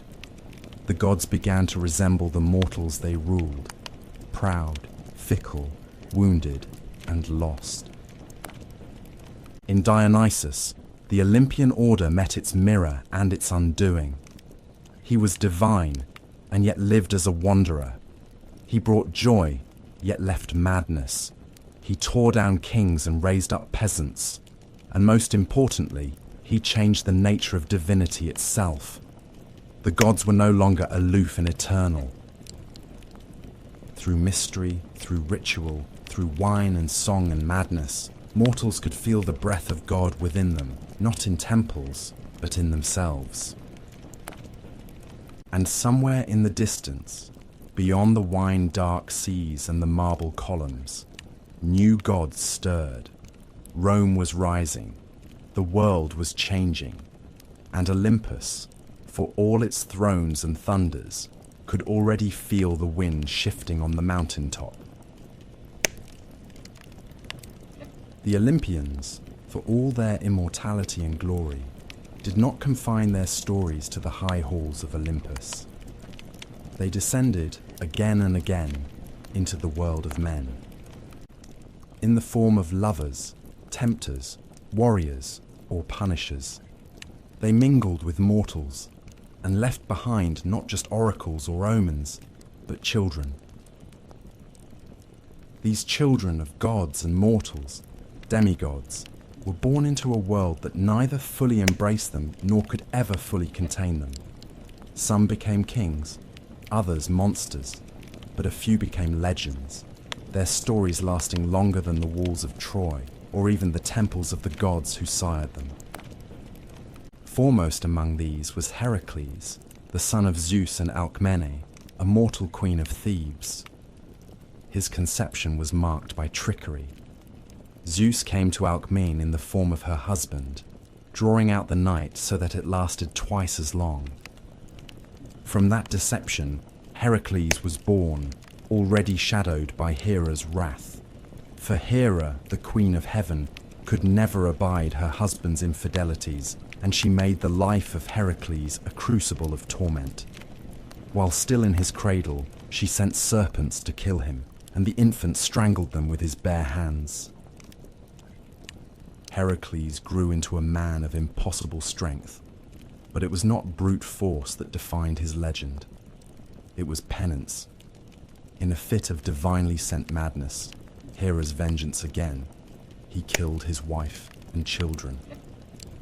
Racked by grief, he sought purification at the Oracle of Delphi. There, he was told to serve Eurystheus, a petty king, and complete 12 labors, each more impossible than the last. He wrestled the Nemean lion, whose hide no blade could pierce. He slew the Lernaean hydra, cauterizing each writhing neck. He captured the Erymanthian boar, cleansed the stables of Algaeus in a single day, drove away the Stymphalian birds, and tamed the Cretan bull.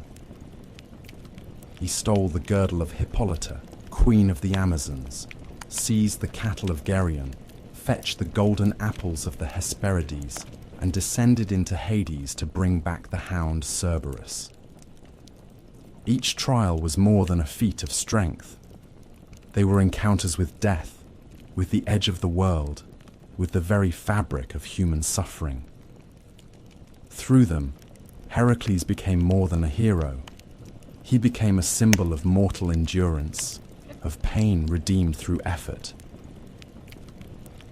At his death, poisoned by a robe soaked in the blood of a centaur, he built his own funeral pyre and climbed atop it, mortal no longer. The gods took him to Olympus, where even Hera, at last, accepted him as divine. He became the only mortal to join the pantheon, a god forged in agony. Yet Heracles was not the first demigod, nor the only one whose story shaped the fate of mortals. Long before him came Perseus, another son of Zeus, born of Danae, who was imprisoned in a bronze tower because of a prophecy that her child would kill her father. But fate, once set in motion, cannot be locked away. Zeus came to her not as a man, but as a shower of gold, and from that union, Perseus was born. Abandoned at sea in a chest, mother and child survived and were taken in by a kind fisherman. But again, a king's lust, this time Polydectes, who desired Danae, set Perseus on a path of peril. Ordered to bring back the head of Medusa, the Gorgon whose gaze turned men to stone, Perseus embarked on his quest armed by the gods. Hermes gave him a sword, Athena a polished shield. He stole the eye of the Grey, the old Grey sisters who shared one vision among them, and learned the Gorgon's location. With Athena's guidance, he approached as Medusa slept, using the mirror of his shield to strike without looking, and severed her head. From her neck sprang Pegasus, the winged horse, and Chrysaor, a warrior of gold. Perseus escaped with their help, and on his return journey rescued Andromeda from a sea monster, married her, and founded dynasties. His lineage would carry on to Heracles, linking their stories by blood and fate. There were others: Theseus, son of Poseidon, or Aegeus depending on the telling, who slew the Minotaur in the labyrinth of Knossos, bringing Athens into its first taste of empire. Bellerophon, rider of Pegasus, who killed the Chimera but flew too high and fell. Atalanta, raised by bears and swift as the wind, sometimes said to be the daughter of Artemis herself, who raced suitors and killed boars, but was undone by love and distraction. The demigods were never allowed peace. Their blood was too divine for comfort, too mortal for eternity. The gods watched them with pride and fear, for each one tested the boundary between Olympus and earth, and the mortals worshipped them, not just for their triumphs, but for their struggles. They suffered, bled, and sometimes died. But in doing so, they became immortal in a way the gods never could, through story. As the memory of Troy faded, as cities rose and fell, the tales of these children endured. They filled amphorae and temple friezes, echoed in poems and plays. And though the gods remained on Olympus, distant and growing more silent, it was in the lives of their mortal-born children that humanity found its mirrors, flawed, courageous, doomed, and glorious. In the world of Greek myth, power did not rest solely in the hands of gods or heroes. There was something older still, something deeper, humming beneath every choice and every death, every victory and every sorrow. Fate. It was not a god, though the gods themselves feared it. It was not a law, though it governed even the divine. Fate was a truth, a force like gravity, unseen but inescapable, woven into the bones of the world. The Greeks called it Moira, and sometimes she had faces, the Moirai, or Fates, three sisters who spun, measured, and cut the thread of every life. Clothos spun the thread, Lachesis measured its length, and Atropos, the one who could not be turned, cut it when the time came. Even Zeus, king of Olympus, was bound by their decisions.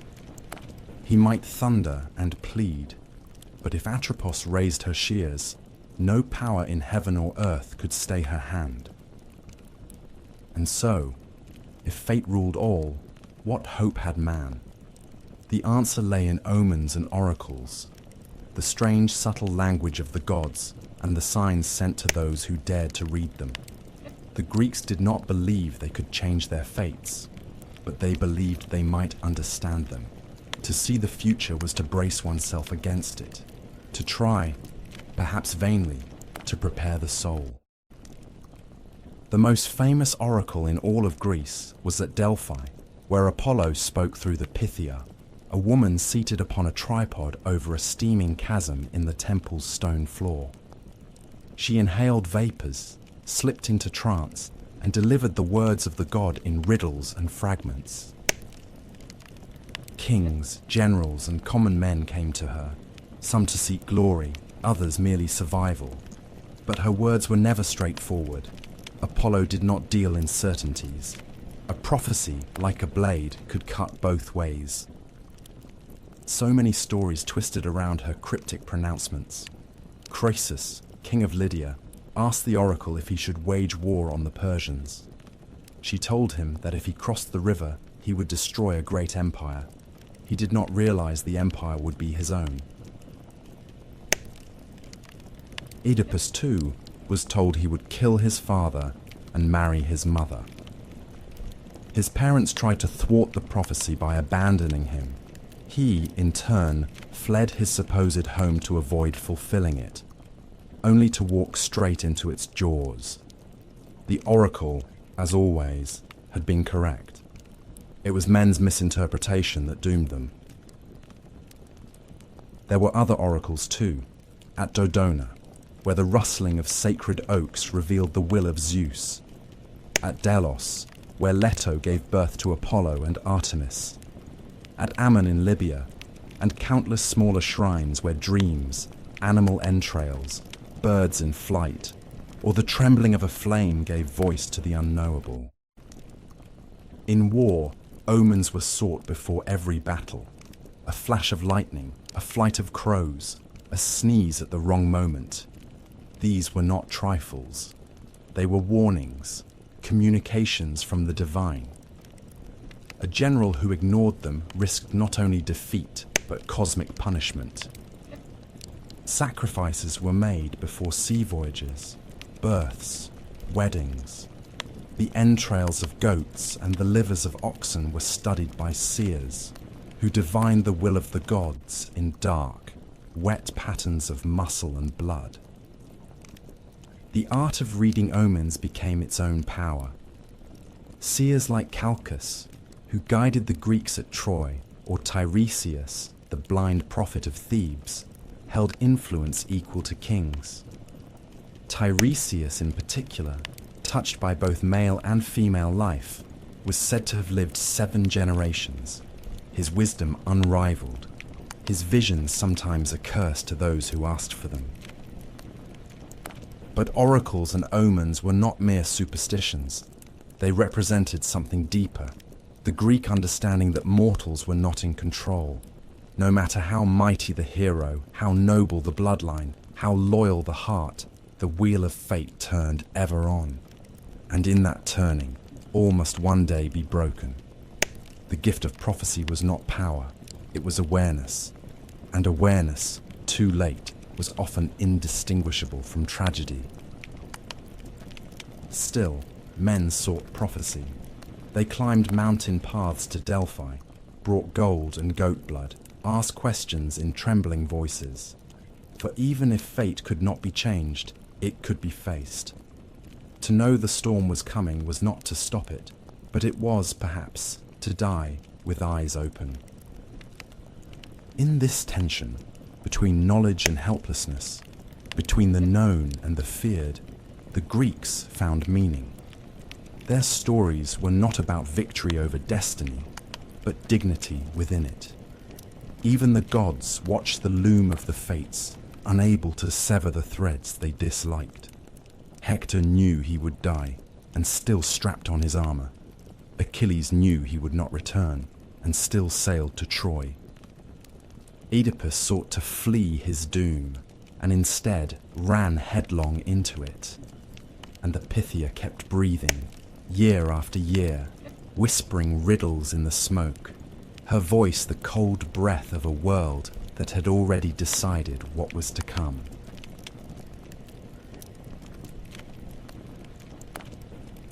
To the ancient Greeks, death was not the end of story, but merely the end of breath.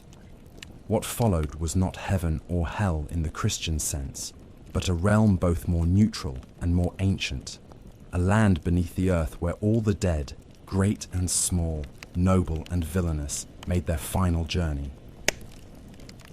This place was Hades, named for the god who ruled it, and though it bore no flames, no pitchforks, no horned demons, it inspired a dread so deep that mortals seldom spoke the god's name aloud.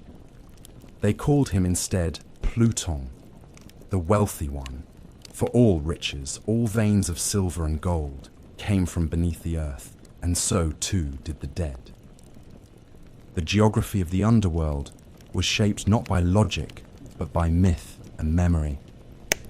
At its threshold ran the 5 rivers: Styx, the river of hatred and sacred oaths; Acheron, the river of sorrow; Phlegethon, of fire; Cocytus, of lamentation; and Lethe, of forgetfulness. Each marked a boundary not only physical but spiritual. The dead arrived as shadows, Suchai, breathless and bloodless, stripped of voice and form, and crossed into Hades with the help of Charon, the ferryman. For a coin, he would row them across Acheron. Those without proper burial, those who could not pay, were left to wander the shores for 100 years, whispering and weeping. Upon entry, the souls were met by Cerberus, the 3-headed hound who kept the dead in and the living out. Beyond him stretched the plains of Asphodel, grey and dim, where most souls drifted in forgetful silence, murmuring like dry leaves. But not all fates were equal. The underworld had its judges, Minos, Rhadamanthus, and Iarchus, who weighed each soul. The truly wicked were cast into Tartarus, a chasm of torment deeper than even the Titan's prison, where oath-breakers, murderers, and traitors suffered torments crafted to mirror their crimes. Sisyphus rolled his stone, Tantalus thirsted forever beside unreachable water, and Ixion spun upon his fiery wheel. The rare few deemed worthy of reward passed to the Elysian fields, a paradise of soft winds, green meadows, and perpetual spring. There, heroes might linger in comfort, their memories intact, their deeds honored. Still fewer souls might choose to be reborn, passing through the river Lethe to forget their past lives, beginning the cycle anew. In later mystery religions, a soul might even hope to escape the wheel entirely and ascend to the stars, but such fates were rare and uncertain. At the heart of this realm stood Hades, stern and silent, a king without vanity. He did not seek worship, did not interfere in the affairs of mortals. He simply ruled, and he ruled absolutely. His realm did not change, and he preferred it that way. He was not evil, as later myths would paint him, but immovable, indifferent, the shadow cast by Zeus's storm and Poseidon's tide. And by his side stood Persephone, queen of the underworld, whose story, perhaps more than any other, reveals the strange duality of death in Greek thought. Persephone was the daughter of Demeter, goddess of the harvest. One spring day, as she gathered flowers, the earth split open, and Hades rose in his chariot. He took her, swiftly and without consent, down into his realm. Demeter, in her grief, let the earth wither, Crops failed, rivers dried, famine swept across the land. No prayer could sway her. She would not let the world grow green again until her daughter was returned. At last, Zeus sent Hermes to retrieve Persephone. But because she had eaten pomegranate seeds, 6 of them, or perhaps just 1, she was bound to Hades. The compromise became a myth for the seasons. Persephone would spend part of the year in the Underworld, and during those months, Demeter would grieve and the world would grow cold. When Persephone returned, the earth would bloom. Life and death became a cycle, not a sentence. Over time, Persephone's role evolved. No longer merely a captive, she became a ruler in her own right. A queen of mysteries who walked among the shades with quiet authority. In the Eleusinian mysteries, the great secret rites held outside Athens, her descent and return were reenacted each year, promising not only the return of the grain, but the hope of renewal for the soul. The underworld was not entirely sealed. A few mortals journeyed there and lived to tell of it. Orpheus sang his way past Cerberus and charmed Hades and Persephone, only to lose Eurydice with a backward glance. Heracles brought Cerberus to the surface. Odysseus, guided by Circe, sacrificed to the dead and called up the ghosts of Tiresias, Achilles, Agamemnon. Each one told him that death was not glorious, only final. Better to be a slave in life than a king among shades, said Achilles, once the greatest of the Greeks. And so the Greeks built their tombs with care. They buried the dead with coins for Charon, with weapons, wine, and songs. They poured libations and made offerings at the family hearth, for the dead were never truly gone. They haunted dreams, sent signs, and sometimes, through rites and blood, could even be called back for answers best left unspoken. The underworld was a mirror of life, of memory, of justice without appeal. It offered no heaven for the faithful, nor hell for the faithless. It simply existed, vast and dark, ruled by a god who did not seek love or prayers, only silence. In that stillness, the Greeks saw the shape of eternity. And in the stories they told of Hades and Persephone, of shadows and judgment, of rivers and thrones beneath the earth, they gave death its place in the order of the cosmos, not as a punishment, but as a passage. Even the gods are not immortal, not in memory, not in power, and not in reverence. There comes a moment in every mythic cycle where the divine grows quiet, where once vivid figures fade from the edges of men's dreams, and thrones once built in thunder are worn smooth by time. For the gods of Olympus, that slow retreat began not with war or prophecy, but with Rome, and with a world that had grown restless under the weight of old stories. The Romans did not destroy the Greek gods. They adopted them, gave them new names, folded their myths into Roman values and Roman conquest. Zeus became Jupiter, Hera became Juno, Poseidon became Neptune, and so on. An act of transformation, as calculated as it was reverent.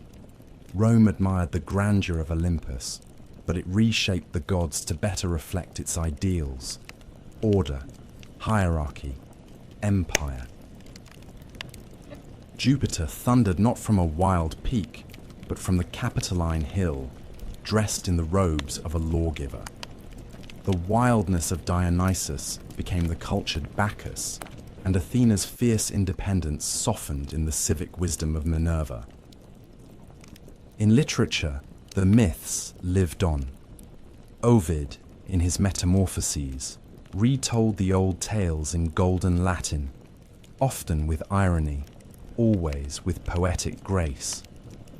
Virgil, in the Aeneid, made the gods instruments of fate, pulling strings behind Rome's founding. but something had shifted. In Homer, the gods strode the battlefield, naked in their passions, visible in the dust and blood. In Roman myth, they had become symbolic, distant, politicized. They no longer intervened as freely. They had become themes more than presences. And as the empire expanded, so too did its encounters with new gods and ideas. From the east came Mithras, a deity born from stone, slayer of cosmic bulls. From Egypt came Isis, mother of magic and life, wrapped in silks and secrets. From Judea came a single, invisible god, one who forbade images, scorned idols, and made no room for divine siblings or thunder-wielding kings. These new cults did not simply compete with the Olympians. They undermined the entire architecture of Greek belief. Where the old gods ruled by appetite and hierarchy, these new faiths offered moral clarity, unity, and salvation. At the same time, philosophy began to erode the mythic world from within. Thinkers like Xenophanes had long mocked the idea of gods shaped in the image of men, arguing that if oxen had gods, they too would look bovine. Plato admired the beauty of myth, but cast doubt on its literal truth, suggesting the gods must be perfect and good, not the jealous, lustful figures who bickered on Olympus. Epicurus declared that the gods existed but took no interest in human affairs, and that fear of divine punishment was a superstition to be cast off. Even Stoicism, with its stern ethical code, saw divinity not in figures, but in reason itself, the logos that governed all. By the time the imperial cult arose, when emperors were declared divine and altars were built to mortal men, the line between myth and politics had frayed entirely. The gods of old became symbols. Their temples kept more for tradition than belief. Farmers still left offerings to Demeter, and sailors still prayed to Poseidon, but fewer truly believed the gods walked among them. The flame on Olympus had not yet gone out, but it flickered low. And then came the final blow, not from a rival cult, but from a revolution of faith.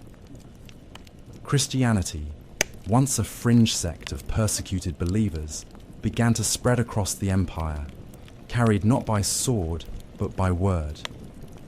Its God was unseen, singular, and omnipotent. Its stories were not of lovers and vengeance, but of sin and salvation. In time, its temples replaced the old ones. Its hymns drowned out the liars. Its priests denounced the Olympians as demons or fictions. By the reign of Theodosius I, pagan temples were closed by law, the Olympic Games abolished, and the rites of sacrifice outlawed. The gods did not resist. There was no final war between Zeus and Christ, no divine siege of Jerusalem or Rome. The Olympians simply faded, like the last light of a long day. Their statues stood weathered and silent. Their altars went cold. The marble columns cracked, and ivy crept up where priests once stood. The myths remained, but as literature, not faith. Children learned of Heracles in schools, not shrines. Artists painted Athena, but did not pray to her.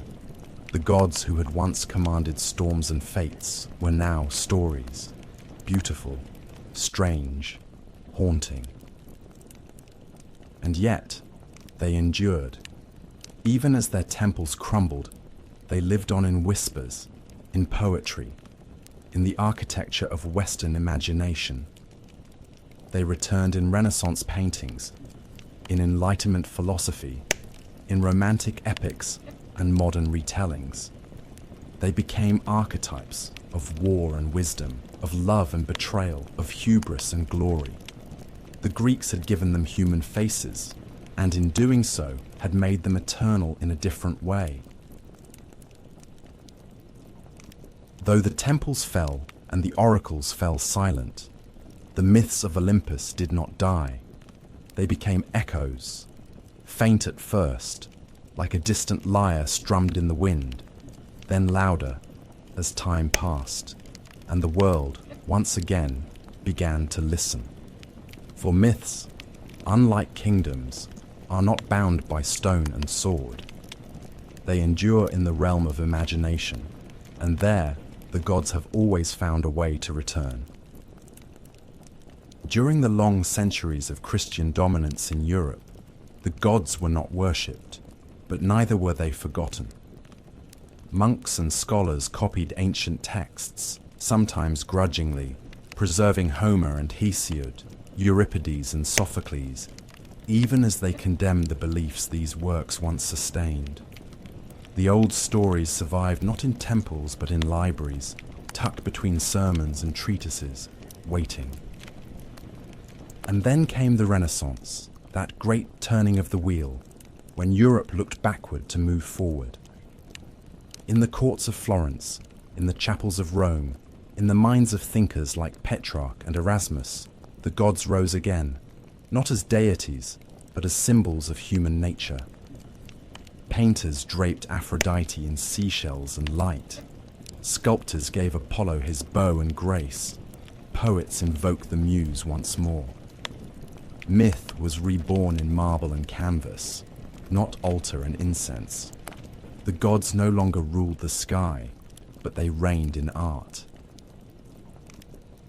In the Age of Enlightenment, reason challenged superstition, and yet the myths endured. They were studied, translated, dissected. To Voltaire, they were allegories. To Goethe, they were mirrors of the soul. Romanticism followed, and with it, a return to the emotional, the tragic, the sublime. Writers looked to Oedipus and Antigone, to Orpheus and Eurydice, and found in them eternal questions. What is fate? What is love? What does it mean to be human? Then came the modern age. Myth was no longer confined to classical study. It appeared in literature, cinema, psychology, even comics. Carl Jung saw the gods as archetypes within the human mind, eternally re-emerging. James Joyce wove them into Dublin's streets. Rick Riordan reimagined them for schoolchildren in Manhattan. In Marvel and DC, the gods walked again, not in robes and sandals, but in armor and spandex. And always, in the background, there remained the old tales, unchanged. Odysseus still sailed. Heracles still labored. Persephone still rose each spring. They were not forgotten. They were simply translated, generation to generation, into new forms, new tongues, new dreams. Because myth is not fixed. It is living memory, shaped by those who carry it. What the Greeks gave us was not just a pantheon, but a framework, a way to explain the world, to wrestle with death, to honor beauty, to understand the self. Their gods were flawed, yes, but gloriously so. In them we saw not perfection, but potential, the agony of choice, the thrill of risk, the pain of hubris, the comfort of ritual. They told us what we might become and what we must fear. Even now, in a world of science and silence, the myths still murmur. You hear them in stories of chosen heroes, in fallen stars, in the slow turn of the seasons. A girl descends and spring waits. A king defies prophecy and loses everything. A mother grieves the son. The faces change, but the truths do not. The gods may have left Olympus, but they never truly left us. They walk quietly now, in books and songs, in dreams and memories, in every tale that dares to reach beyond the mortal veil. They are not dead. They have simply moved. And now the story ends. The winds on Mount Olympus are cold. The torches in Delphi are ash, but the myths remain. Good night.